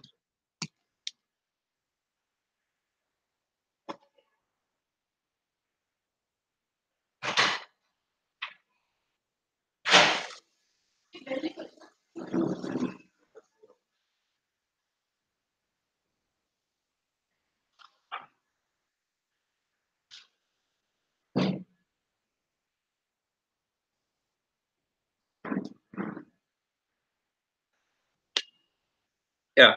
So in this, you see, the vulcanization of rubber takes place. Correct. And all these polymers, which are initially not joined together, when you heat this with this sulfur, these polymers are joined with a polysulfide linkage, right? So you see the linkage, we can show like this. This is, suppose we have sulfur atom here, and here also we have sulfur linkage, and here also we have sulfur and sulfur linkage, like this. So basically all these polymers are joined together by polysulfide linkage, and this polymer in which the polysulfide linkage is present, we call it as vulcanized rubber. Okay, vulcanized rubber. So this question also they ask sometimes, that in vulcanized rubber what kind of linkage is present. Okay, so simple, the answer is polysulfide linkage. Okay, the name of this you write down, polysulfide linkage. Okay, so this is also very common type of question we have, that you will obviously see once you go through the archives. Okay, so you just must keep in mind this particular thing. Okay, now the first one we have done, that is elastomers, right? So second one you write down, the second classification here is the second classification here, that is fibers. Keep this in mind, that this classification is done on the basis of the strength of molecular forces, right? So in this we write down fibers, the polymers. These are the polymers in which the intermolecular forces, that is IMF, intermolecular forces is strongest, right? Most strong intermolecular forces are present in fibers, weakest are present in elastomers, and that's why elastomers has elastic properties. We can stretch elastomers. Okay, so these, since it has strongest IMF, intermolecular force, so we cannot stretch this. Okay, so this does not have the elastic properties. Okay, so next point you write down into this, it contains strongest intermolecular forces, right? And this intermolecular forces is due to hydrogen bonding, hydrogen bonding, or hydrogen bonding or dipole-dipole interaction. Dipole-dipole interaction.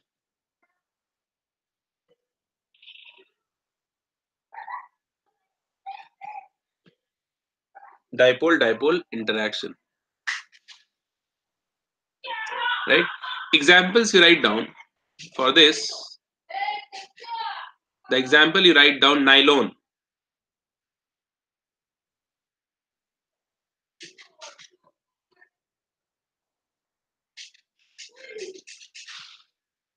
Nylon. In this, the intermolecular force present is due to hydrogen bonding, H bonding. Nylon, H bonding. While in polyesters,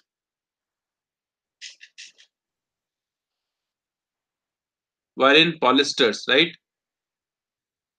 That is Terylene, Dacron. All these names you must keep in mind, okay? Because they can ask you any of the name. Okay, so see, one particular polymer has 2, 3 names. So all these names you have to keep in mind. Okay.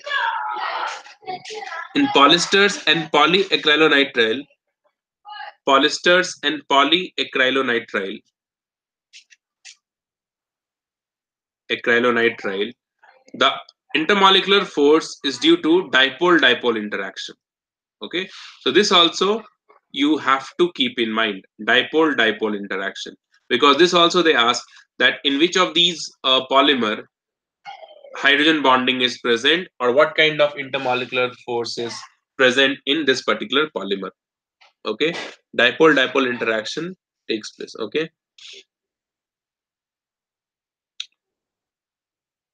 understood. Right on. Due to strong IMF, another point, due to strong IMF,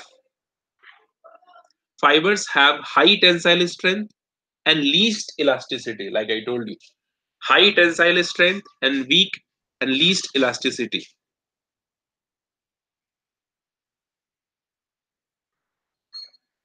And they have high melting point and low solubility.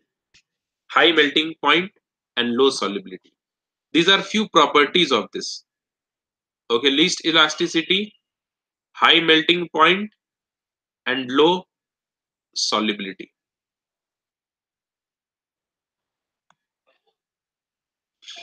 Right? Now the third one in this that you write down, thermoplastics.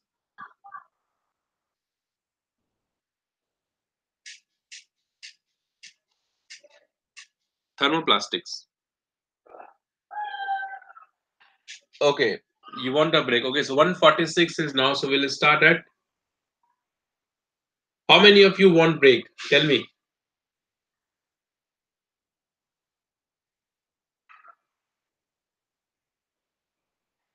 See, Pratik, tensile strength and elasticity, it is actually the tensile strength is a strength. That is the bond between the atoms present, right? Okay, okay. I know you all want break. Okay, just give me 2 more minutes. Okay. Yeah, yeah. Give me 2 more minutes. Okay. Tensile strength and elasticity, yeah, you can say it is related, right? In elastomers, what happens? They have weak intermolecular forces, right? Tensile strength means what? The strength between the two atoms or the molecules that is present in the compound, right? If that strength is weak, so you can stretch the compound, right? So that is obviously it is related with the elastic properties. Strong tensile, like any solid substance you take, right? Solid substance you cannot, even compress or even stretch. Why it is not possible? Because they have strong intermolecular forces, right? So obviously intermolecular forces and tensile strength and elastic nature all are related. Understood, Pratik?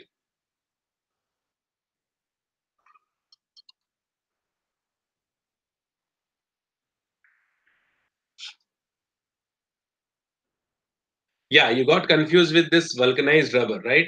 In vulcanized rubber, yeah, you see what happens.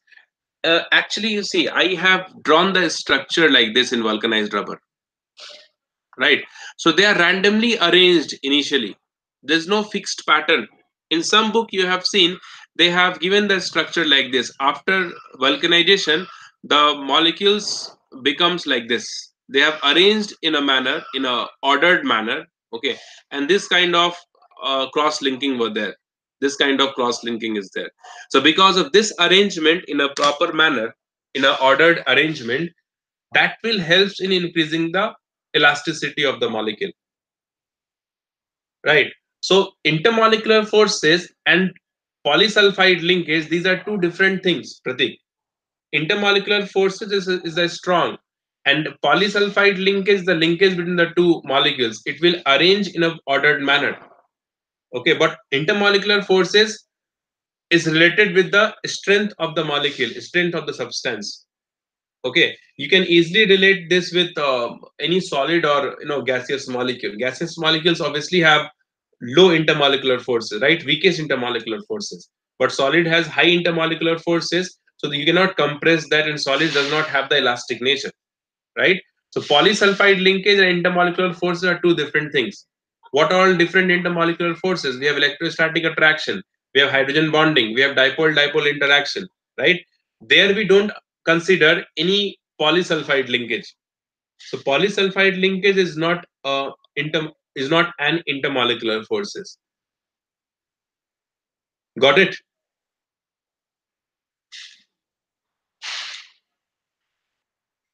Pratik, understood?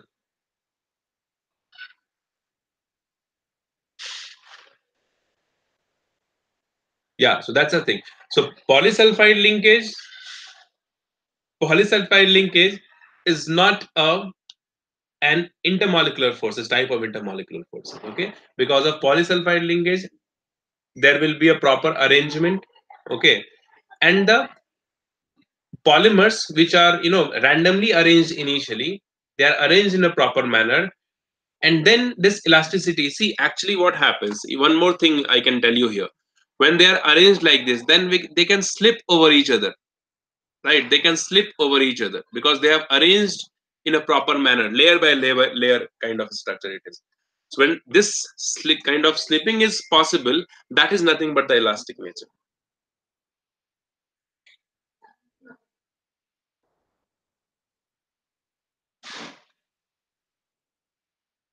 Last time also, Pratik, you had some doubt, no?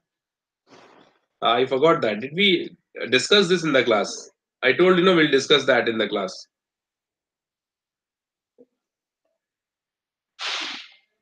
Okay. If you again, if you are confused with this thing, that in another way, if I tell you, due to polysulfide linkage, they arranged like this, layer by layer arrangement is there. Layer by layer arrangement is there. Initially, they are arranged like this, so they cannot slip over each other. That's why the elasticity is less over there. But when they have layered like a structure like this, so all these layer can slip over each other like this. Okay, and that's why their elasticity increases. This is also one type of another explanation we have into this. Yeah, fine, fine, Pratik, no problem, no problem. So there, most of them are waiting for break, right? So next time, whenever I am there in the class, no physical class, then you can ask me the last class doubt also and this one also. Fine. Yeah, chalo, we'll take break. It's 1:50 now. So we'll start at what time? Tell me.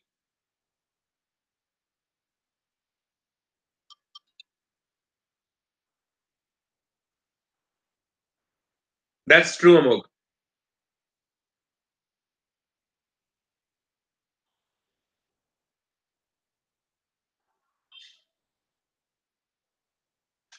Okay, so 2:05 will start. Roshali is saying 2, 2. Okay, 2:07. Who's 2:07? Vaishnavi. 2:05, 2.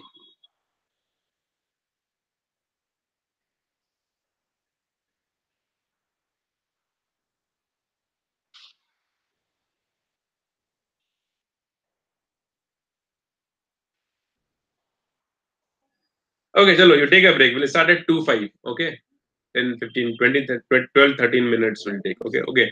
2:05 will start. Okay, chalo, you take a break.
हम खाना नहीं खाएंगे।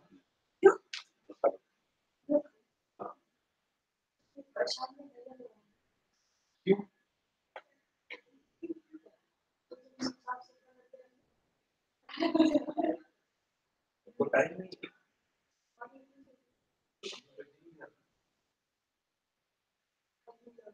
हम तुम्हारे पास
Okay. Next, the third one you write down. The third one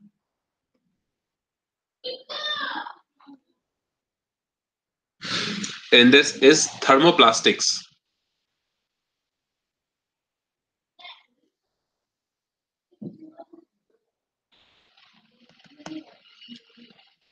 Thermoplastic. Okay. Write down. Write down the polymers in which the intermolecular force of attraction, the intermolecular force of attraction IMF,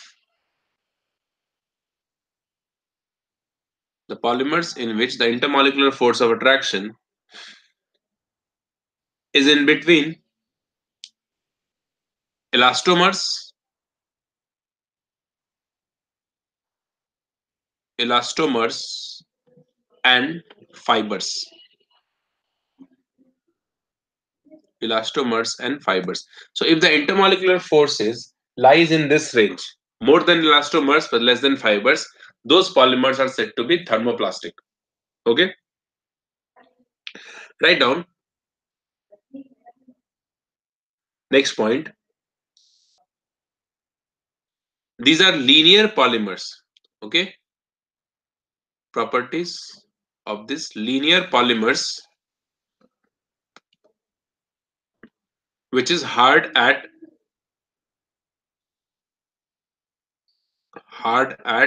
room temperature.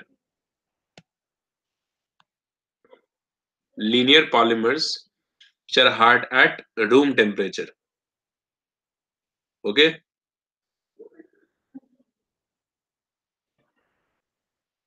write down next. On heating, they become soft.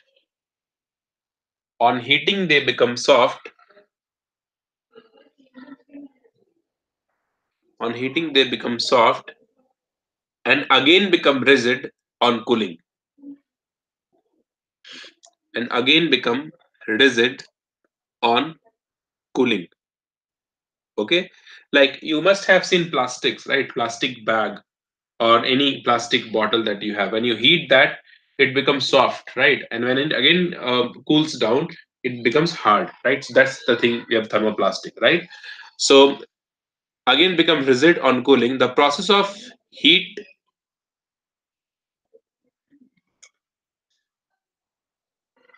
the process of write down, the process of heat softening and cooling can be repeated. The process of heat softening and cooling can be repeated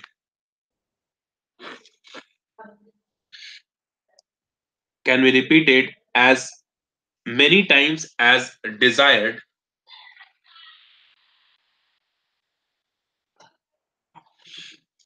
as many times as desired without any change in chemical and mechanical composition. Without any change in chemical composition, you write down without any change in chemical composition and mechanical properties. That would be better, okay? And mechanical properties of the plastics. As a result, these plastics can be, as a result, these plastics can be molded into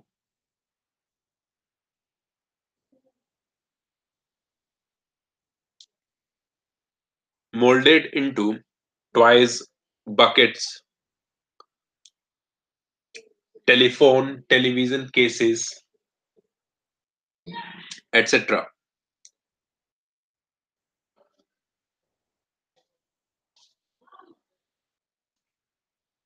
Okay, toys, buckets, telephone, television cases, etc. These are the uses of it. Okay. Next point you write down. They have they have little or they have little or no cross linking.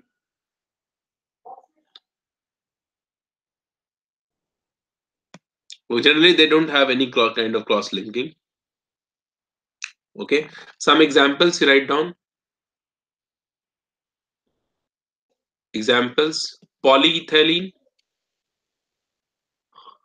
or we also write it as polythene, right? Polypropylene,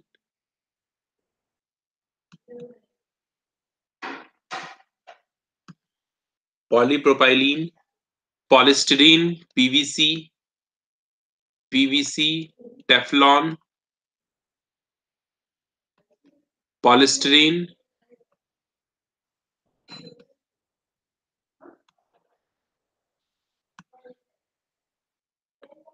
okay, polyacrylonitrile,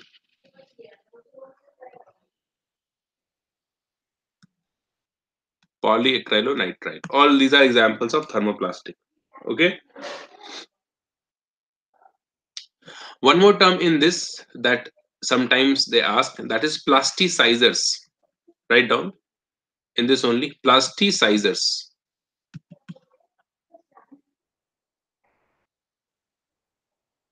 Write down those plastics which do not soften. Plasticizers, write down those plastics which do not soften very much over, those plastics which do not soften very much on heating,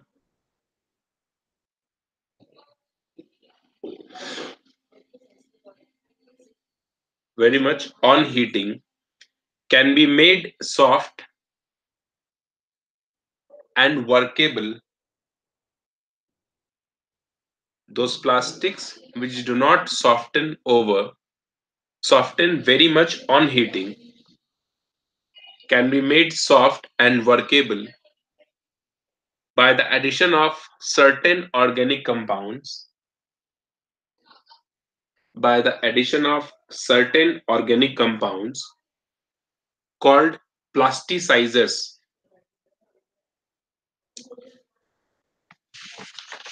Plasticizers. For example, you write down example PVC. Write down example polyvinyl chloride, that is PVC, is very hard and stiff. Polyvinyl chloride PVC is very hard and stiff, but on addition of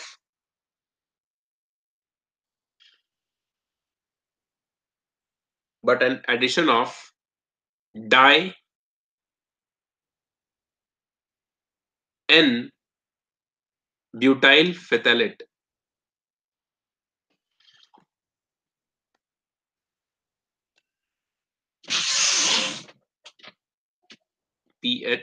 PHTHALATE, dye N butyl phthalate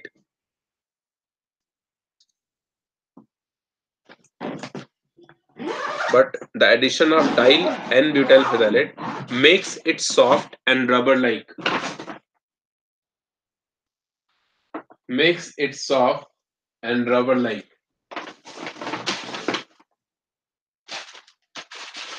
Okay, so the structure of di and butyl phthalate is this. You have a benzene ring, right? And this we have COO. If you put H here, it becomes phthalic acid, right? COOH is the phthalic acid. Since we have N-dibutyl, so here we write down the butyl, C4H9 and C4H9, right? So this is di and butyl phthalate,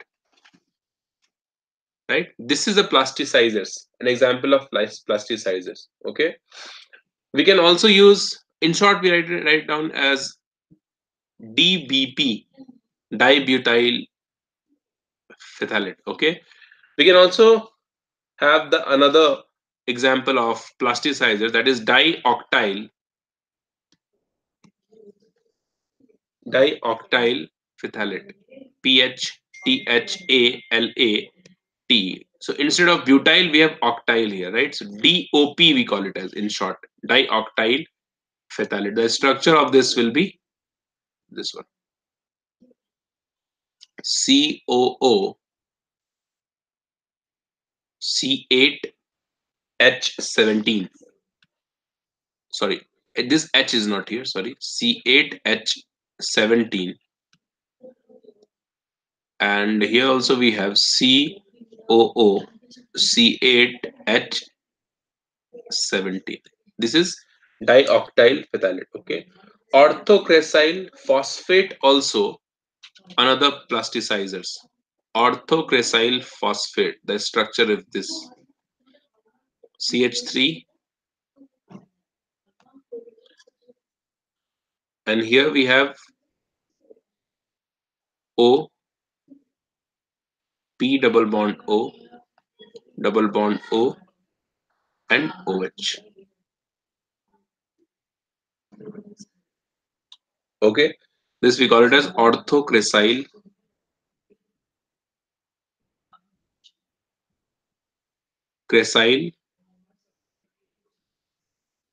phosphate,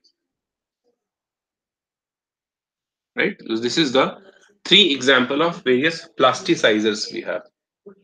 Okay, so this is the third type of of polymers on the basis of their intermolecular force. Now the last type in this is thermosetting polymers. Last type here it is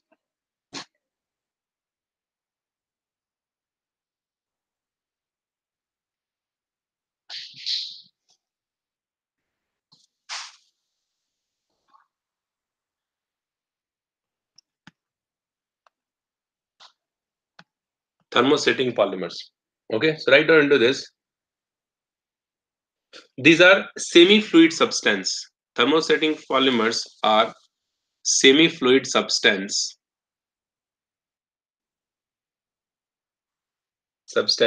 with low molecular weights.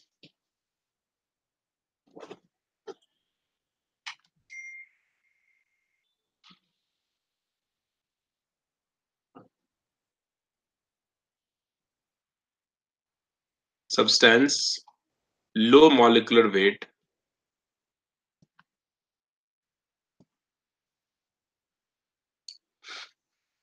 Third point you write down.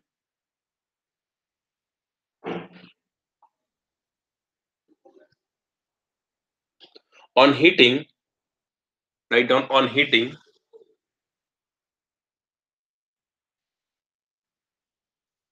On heating, there is extensive cross-linking. On heating, there will be extensive cross-linking between different polymer chain. Extensive cross-linking between different polymer chain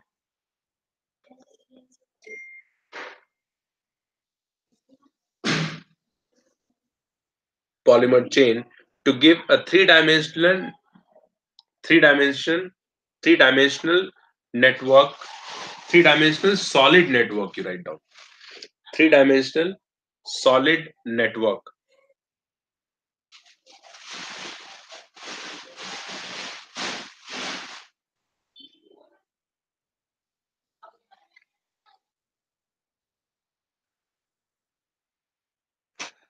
Write down thermosetting polymers. The last point in this, thermosetting polymers can be heated only once.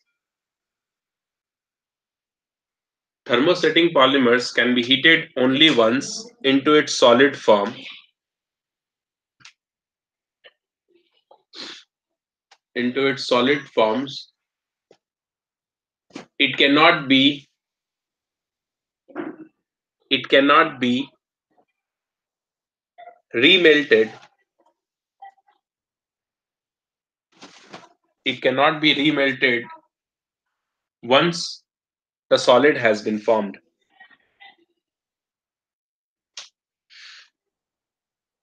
Some examples you write down. Examples are Bakelite.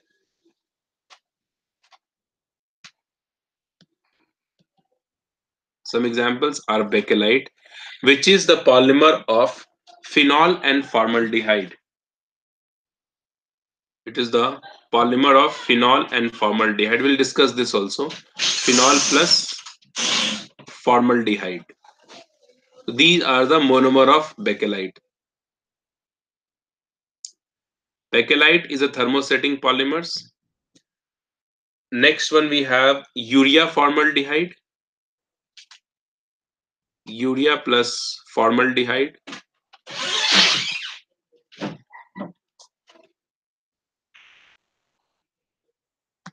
Plus formaldehyde. Melamine formaldehyde.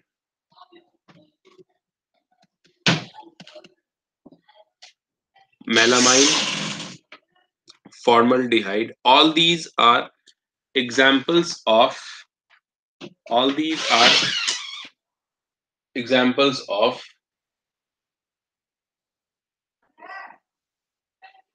thermosetting polymers. Okay, see, melamine structure is important. Okay, once they have asked this question in JE. Okay, let me tell you this thing.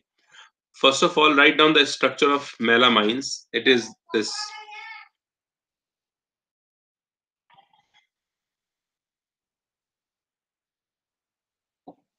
Nitrogen, and then we have this. Okay, and here we have alternate double bond like this. Okay, NH2. Here we have NH2, NH2, and here we have NH2. The structure of melamine is this. Okay, so they have asked this, that how many pi bonds and lone pair are present. I don't know the exact. I don't remember the exact question, but the question was completely based on the structure of melamine. If you know this structure, you can calculate. For example, you see, if I ask you how many pi bond and lone pair are present. Okay, so obviously all this nitrogen atom has one lone pair, right? So once you know the structure of melamine, they haven't given the structure. The question was how many lone pairs are present in melamine. Okay, like this they have given the name. The structure was not there. So you must remember the structure of melamine. Okay, so all these are examples of thermosetting polymers. Okay,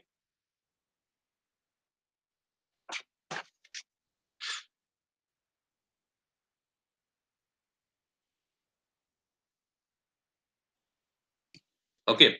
Next, you write down the next thing, that is we have resins.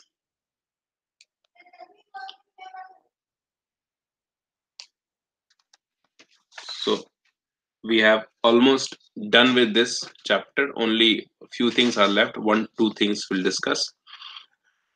Next, write down resins.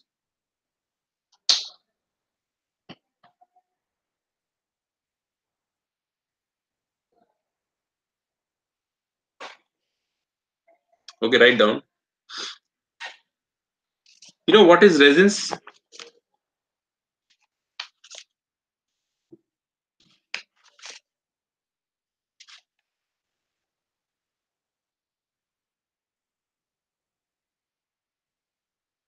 You know what is resins? What is that?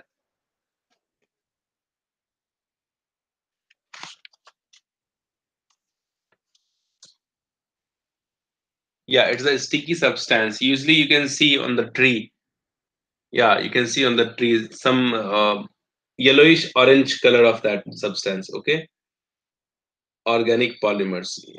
Yeah, correct. It usually you can see this on the tree on the bark. Yellowish orange kind of color was there is there, right? So that is resins. Okay, so how this resins forms actually? So there are few examples of resins. Okay, so the first examples we have here, that is bakelite. Just now I have given you the monomers of bakelite. What is the monomers of bakelite? That is formaldehyde and phenol, right? Formaldehyde and phenol. Now you see in this one, this formaldehyde and phenol. So monomers of bakelite, you write down formaldehyde and phenol. So when the reaction takes place here, you see we have phenol,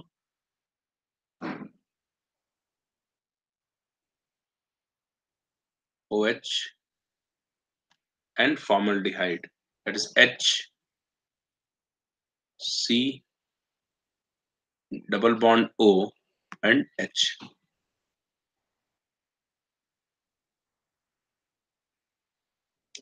Okay. So when the reaction takes place here, this reaction can take place in acidic as well as in basic medium. Okay, mostly we'll take this basic medium, but reaction can take place in both medium, acid and basic. So this group will attach at the ortho position because this pi electron will attack over here, negative charge will go here. Again, this hydrogen will come out and attach onto this oxygen. So the product that we'll get here will be this. We'll have OH here as it is, and here we get CH2OH. CH2 OH will get. Plus, this is the ortho product. We'll get para product also into this because ortho para directory. OH group is what? Ortho para directory. So we'll get ortho and para also. The same mechanism we have para also. CH2OH.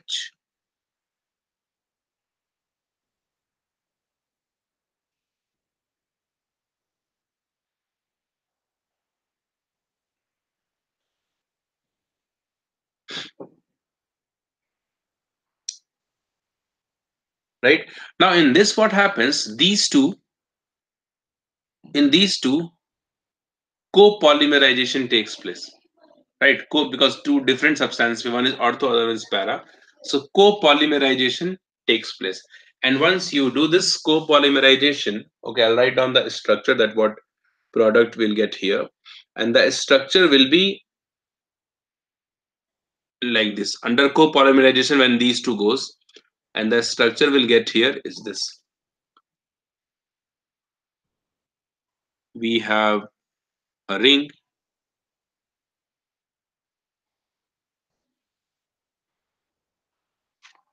OH,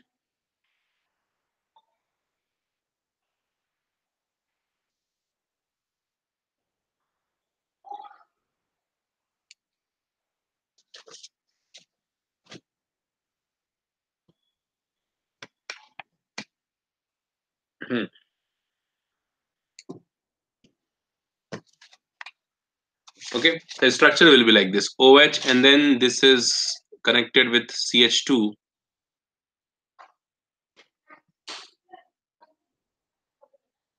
another ring here,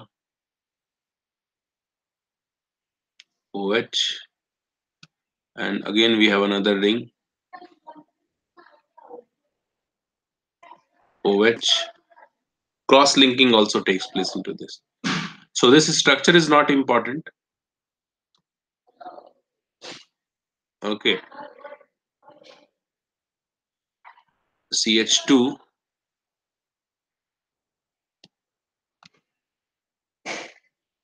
and this also we have like this. Okay, so this is the one thing. Another one, here we have CH2, and this is also joined with the another ring, that is OH, right? And this is also joined with the CH2,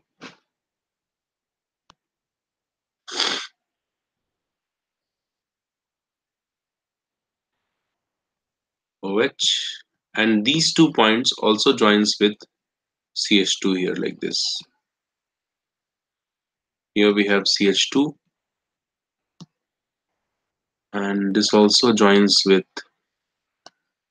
OH we have here as it is, CH2 and CH2 here.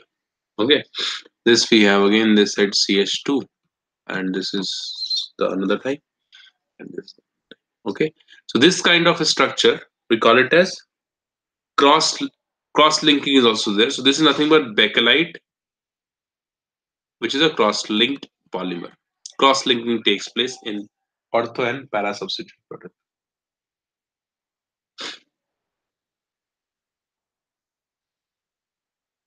Okay, draw this structure first.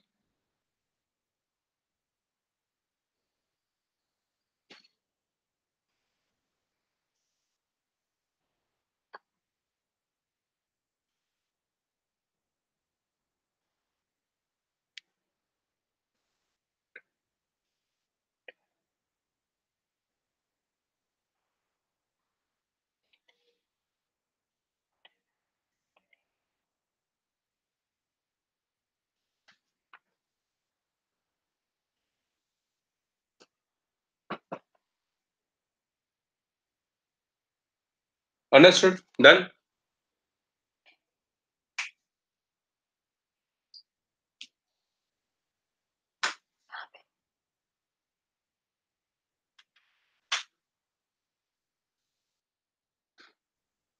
Example of this you write down. Oh, example on uses you write down. Example is this is the bakelite only, no? Uses of this you write down. One or two uses. For board exam it is important. Okay, uses. Write down manufacturing of comps, fountain pens, switches, plugs, electric goods that we have. Okay, comps, fountain pen, fountain pen, switches, plugs, pressure cooker handle, pressure cooker handle. Okay, so when they ask you these things, what is bakelite and all, you have to use this term. Okay, structure if you draw it is better. You can use this term. It is cross-linked polymers and all. These are the keywords that you should use. Okay, nylon 6 into nylon 66 conversion, Purvik. Okay, we'll do that. First, we'll finish this. Okay, we'll see that conversion also, nylon 6 into nylon 66. Okay, we'll do that, Purvik. Let me finish this first, then we'll see. Okay.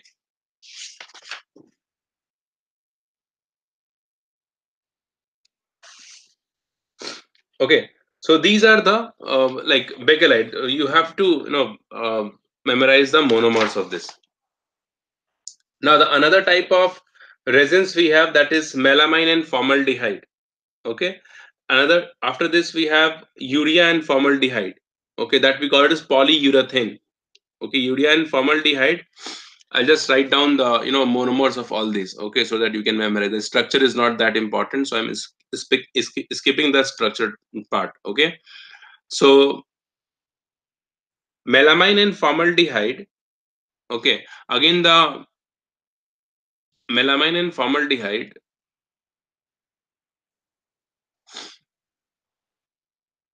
The monomers of melamine and formaldehyde is formaldehyde and melamine. Structure of melamine I have given you.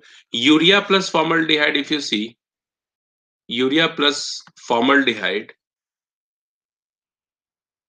right? If they give you this particular name, then it is very clear from this that the monomers are urea and formaldehyde, right? This polymers we call it as polyurethane.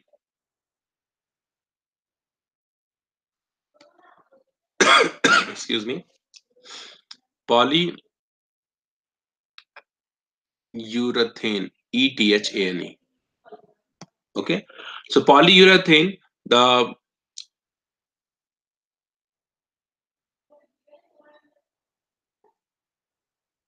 just a second, I think I have missed one thing here.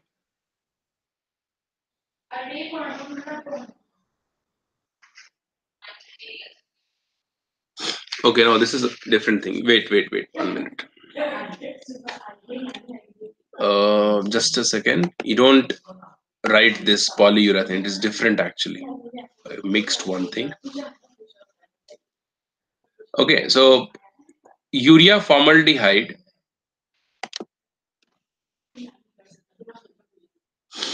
In this, you write down it is colorless,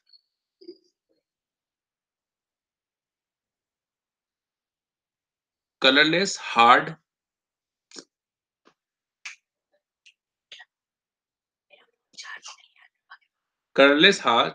and resistant to water.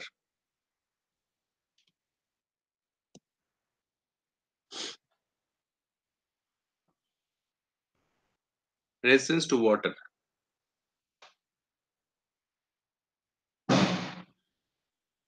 Another one you see,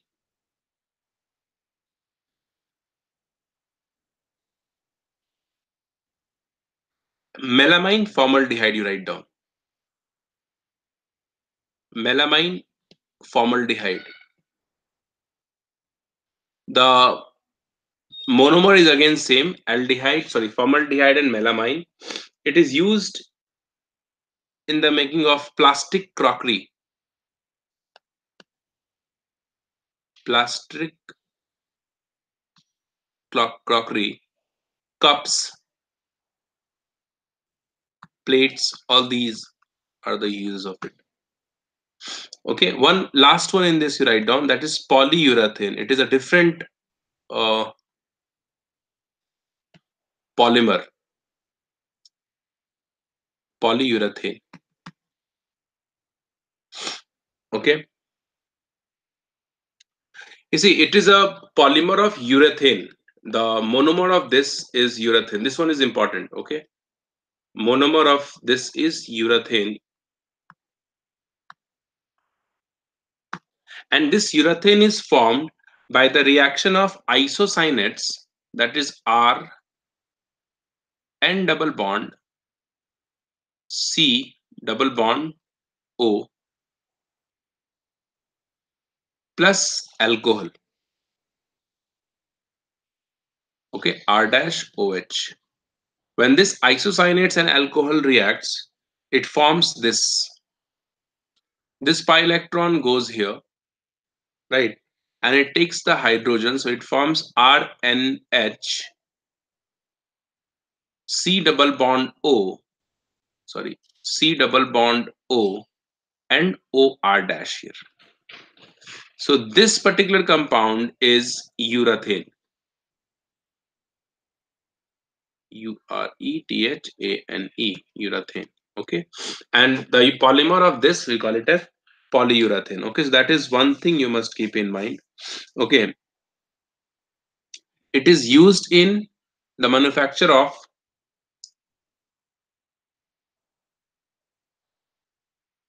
stretchable fibers,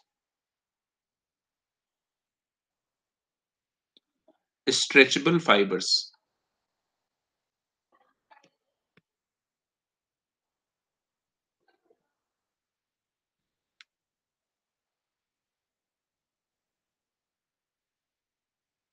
Okay, so these are the few,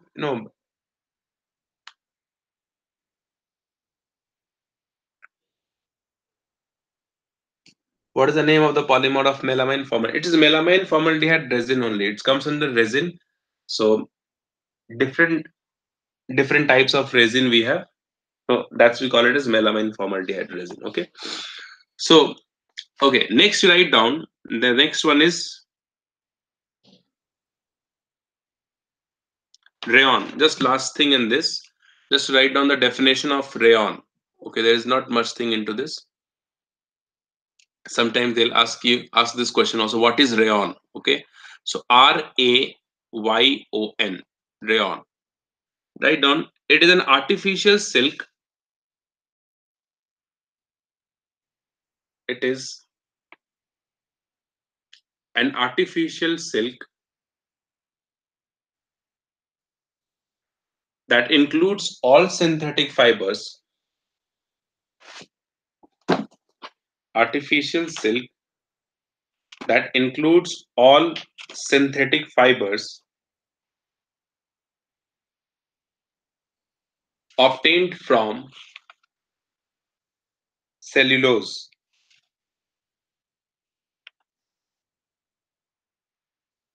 Artificial silk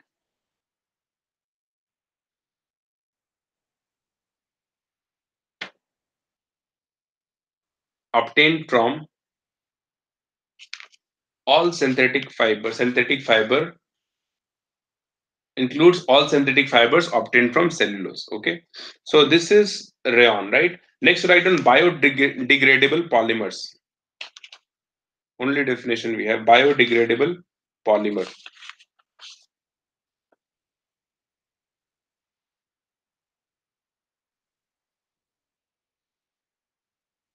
Okay, write down into this. It is the polymer that can be decomposed.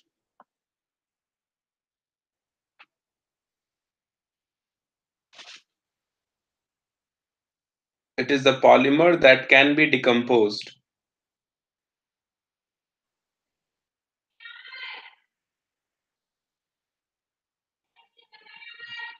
Decomposed by bacteria.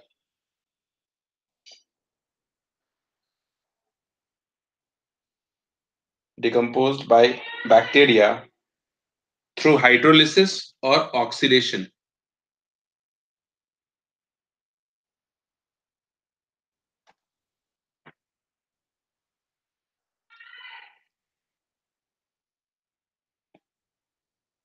What is the other monomer of polyurethane? See, the monomer of polyurethane is urethane only, and urethane we obtain from isocyanate and alcohol. Okay, urethane we obtain from, you see that reaction, we have used isocyanate and alcohol, right? Rn double bond C double bond O plus R dash OH. Okay, that reaction takes place and that gives you urethane. And then when this urethane goes under polymerization, you'll get polyurethane. Okay, so basically we started from you started from isocyanate and alcohol. Okay, so biodegradable polymers are those polymers that can be decomposed by bacteria through hydrolysis and oxidation. Okay, it is used in medical goods.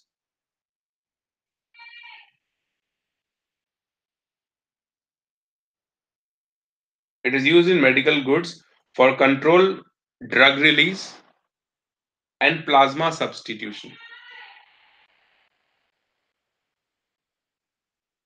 Some examples of this is important. The first example of biodegradable you write down. It is polyglycolic acid. Biodegradable polymer I am giving you. Polyglycolic acid. PGA in short we write it as.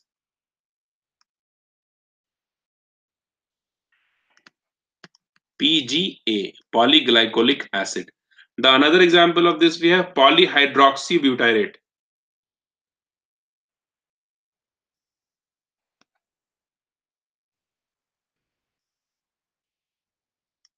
Polyhydroxybutyrate. PHB. Nylon 2, nylon 6, all these are example of biodegradable. Nylon 2,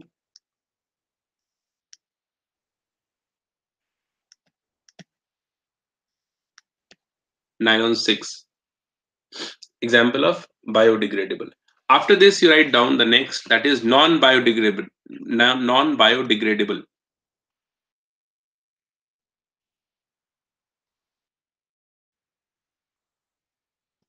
Degradable polymer. Okay.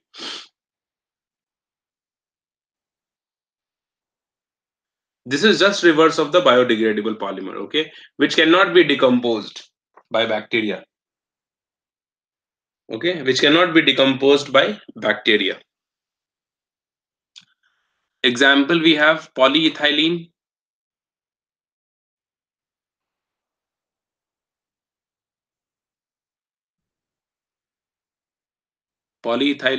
polypropylene,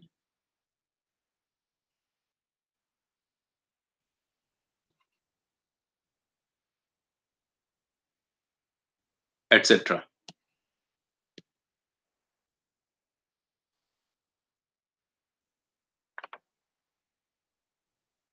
Write on the one more line into this. These are resistant to the environment degradation. These are resistant to the environment degradation and accumulates in the form of waste.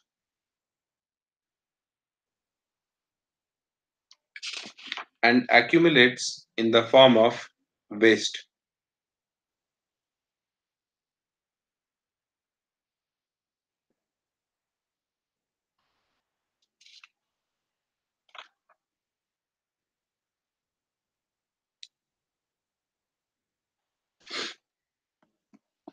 Okay. Now the last thing in this chapter, and that you write down,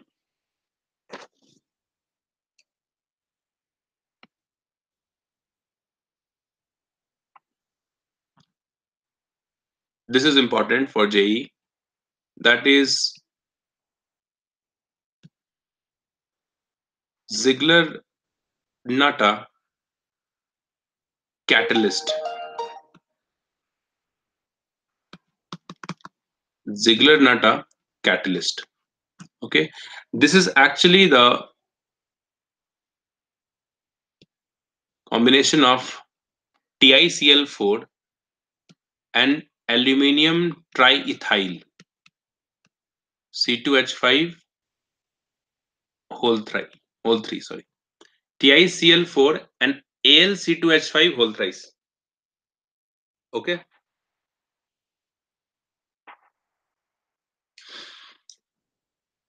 Okay. Now you see in this, if I take an example of polypropylene. Okay. Polypropylene, the monomer is propylene, right? So propylene can be, what is the formula of propylene? It is CH3, single bond CH, double bond CH2. This is propylene, right? Okay. So when you draw the polymer of this, that is polypropylene, that can be this CH3, CH3, H, and this is joined with the another molecule, that is C, H2, CH3, CH3H. This is again CH2, CH3, H, and so on. Like this it goes, right? So this is polypropylene. Okay. Now these carbon, you see, this is the asymmetric carbon we have. All these carbon. sp3 hybridized, right? And asymmetric carbon. Okay. So if you draw the actual structure of this, the actual structure can be like this. I'll draw this in the another page. You just write it down. First, this is structure. You write it down. I'll draw this on another page.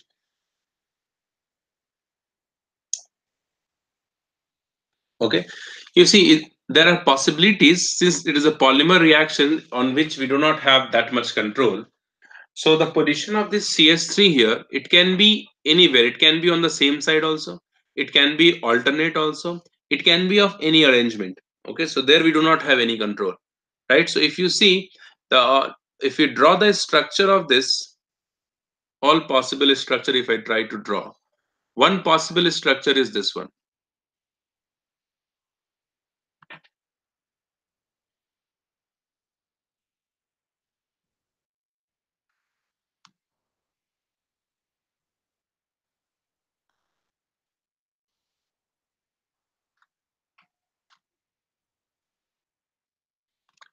Okay, there are possibilities that all CS3 present on the same side. Like this, we can draw. These are CS3s.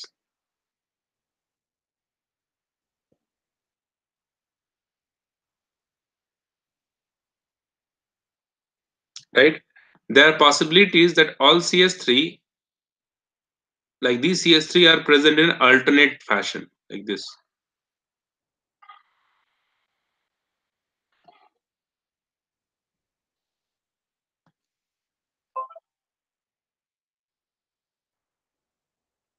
Just a second. Let me put it on.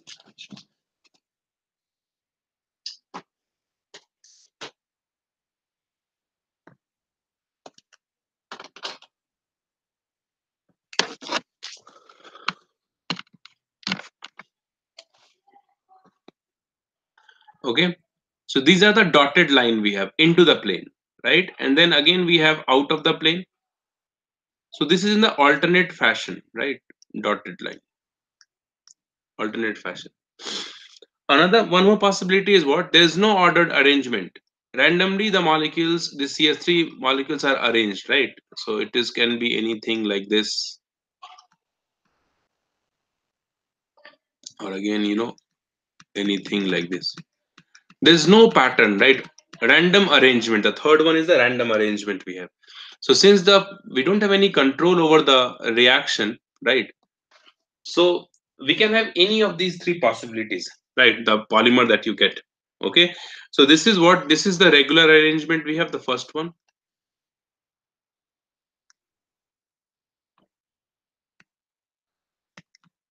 Right? And when we have regular arrangement, it has good physical properties. Good physical properties. Physical properties. Right? And this one is useful. When the physical property is good, this one is useful for the purpose, right? Whatever purpose we have, it is useful, right? So this is regular arrangement. This is also regular arrangement we have. And this is irregular arrangement. So irregular arrangement, the physical property is not that good. And we don't, usually consider these kind of material.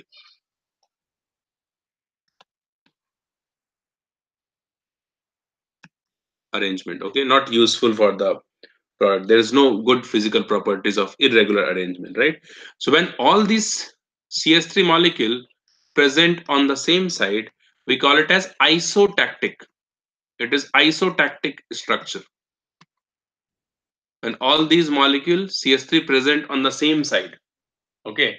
When there is alternate arrangement, right, alternate arrangement, we call it as syndiotactic. DIO, syndiotactic. And when there is no ordered arrangement, we call it as atactic. This structure is atactic. Okay. So for atactic arrangement, the physical properties is not good. Physical properties is not good. So what we usually want, we should have good physical properties, and for that we should have isotactic or syndotactic arrangement. Okay, and for this purpose we use a catalyst to get the ordered arrangement, regular arrangement. We use a catalyst, and that catalyst is Ziegler-Natta Catalyst. Right? So write down the next line here, just to write down all these things. Write down the structure of the polymer depends upon The structure of the polymer depends upon the type of the mechanism.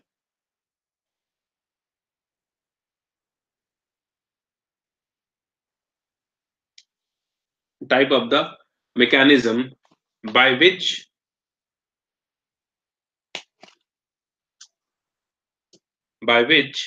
polymerization excuse me, by which polymerization reaction takes place.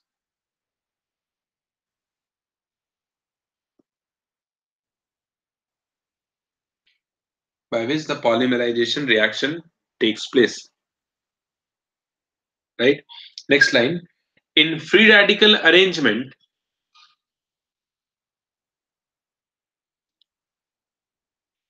in in free radical mechanism, not arrangement, sorry. In free radical mechanism,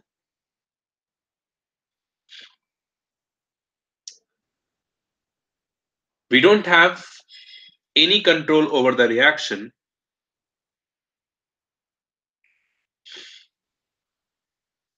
and there are high chances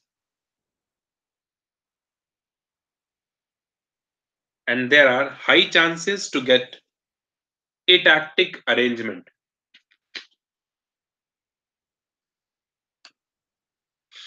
And there are high chances to get atactic arrangement.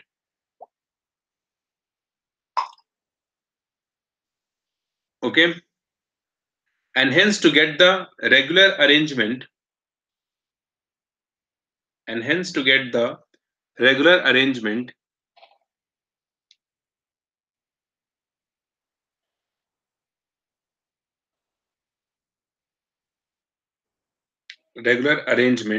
we use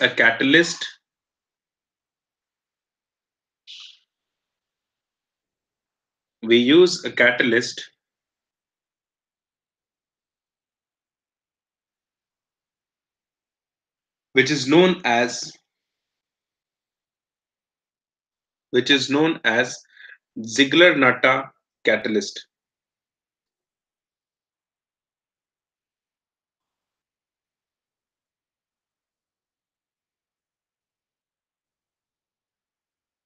Ziegler-Natta Catalyst, which is AlCl3. Like I have given you this already.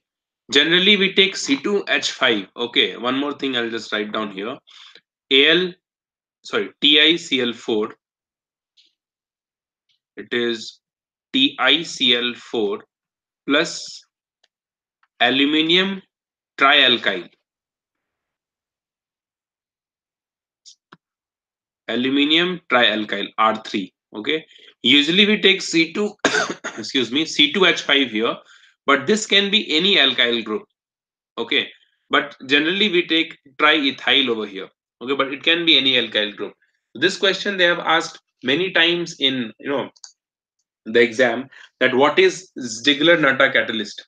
Okay, just this reaction you and this formula you just keep in mind. Okay, direct they ask this question. Okay, and we use this catalyst for the to get the regular arrangement of the polymers. Okay, so this is no like one more thing. Let me give you this last thing here.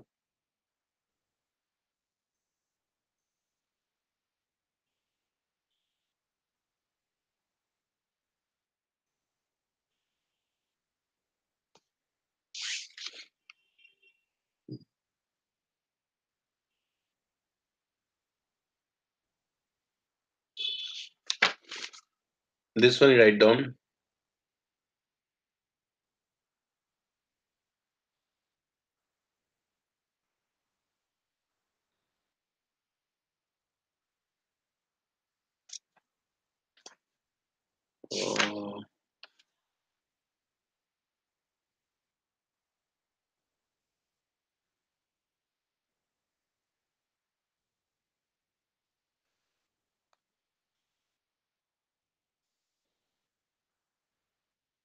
Uh, the last one you write down. Nylon 2,6. Last thing in this. See this one. Just 2-3 line we have in this. Nylon 2,6. Write down. It is an alternating polyamide copolymer.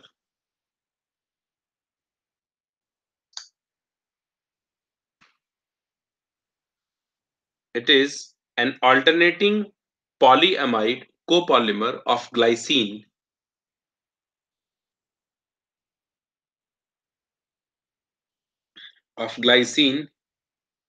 and aminocaproic acid. It is biodegradable. Okay. The monomers in this is amino acid and aminocaproic acid, that we also call it as aminohexanoic acid. Aminocaproic acid and aminohexanoic acid both are same thing. So the formula of glycine is this. We have done this. No, it is an amino acid, right? Glycine, COOH, and here we have NH2. NH2, right? This is one of the. This is the only amino acid which is optically inactive, right? I have told this in the last class. Okay, in amino acid, optically inactive because there is no chiral carbon here, right? This is optically active. So this is glycine. So when glycine and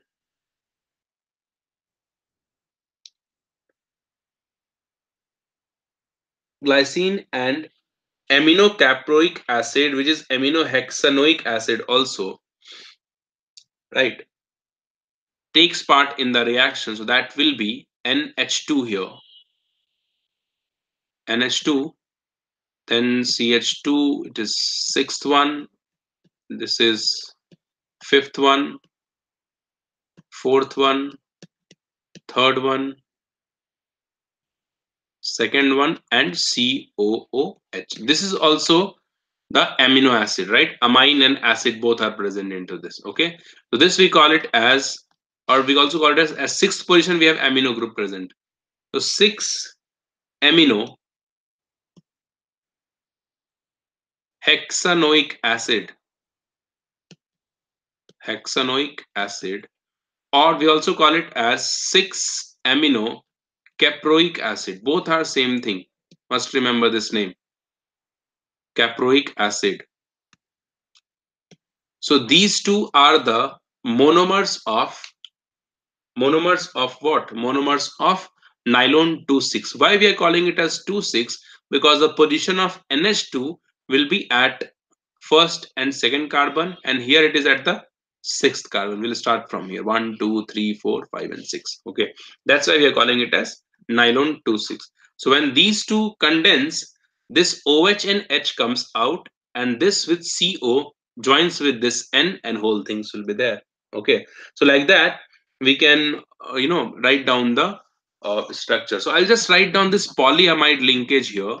C double bond O, that comes from this, right, glycine, and then we have NH,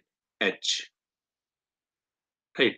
So whenever you have this CONH linkage, this we call it as amide linkage, right? Amide linkage. This kind of linkage is present in that nylon compounds, right? So when we have polymers, then we call it as polyamide linkage. More than one type of amide, more than one amide linkage are present, so we call it as polyamide linkage. So basically CONH bond is nothing but the amide linkage we have. Okay, so this is it, for this chapter. Okay, so you just go through the NCRT. Okay, the last part of Ziegler-Natta Catalyst. Nothing, you see, Saimi here, what I said, that whenever the reaction takes place, right? Any reaction, like you see here, 18th one.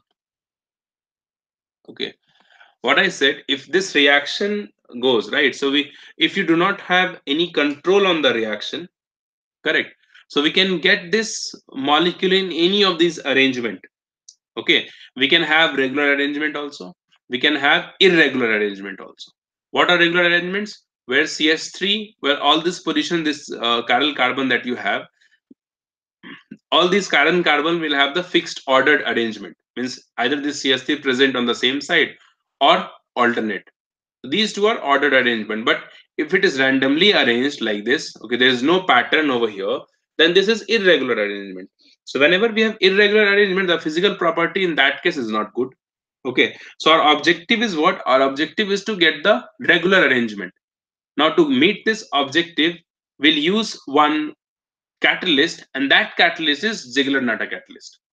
Okay, this helps the reaction to give the regular arrangement of the polymer. Okay, so this is it for Ziegler-Natta Catalyst. Understood?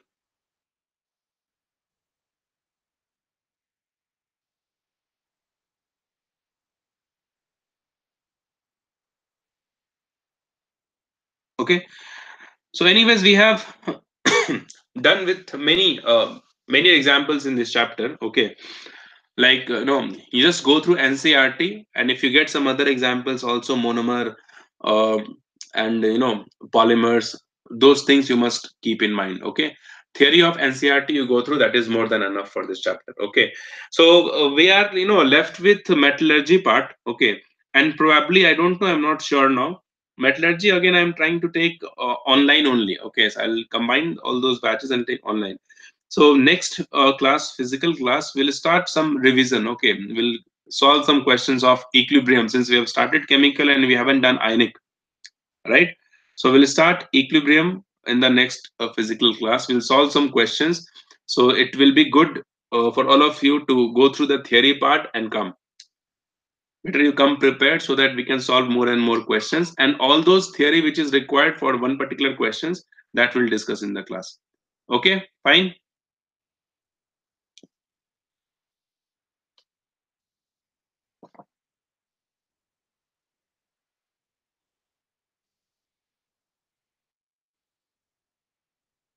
Okay, chalo, thanks a lot, all of you. Okay, for next class, you will get the info, right? Thank you.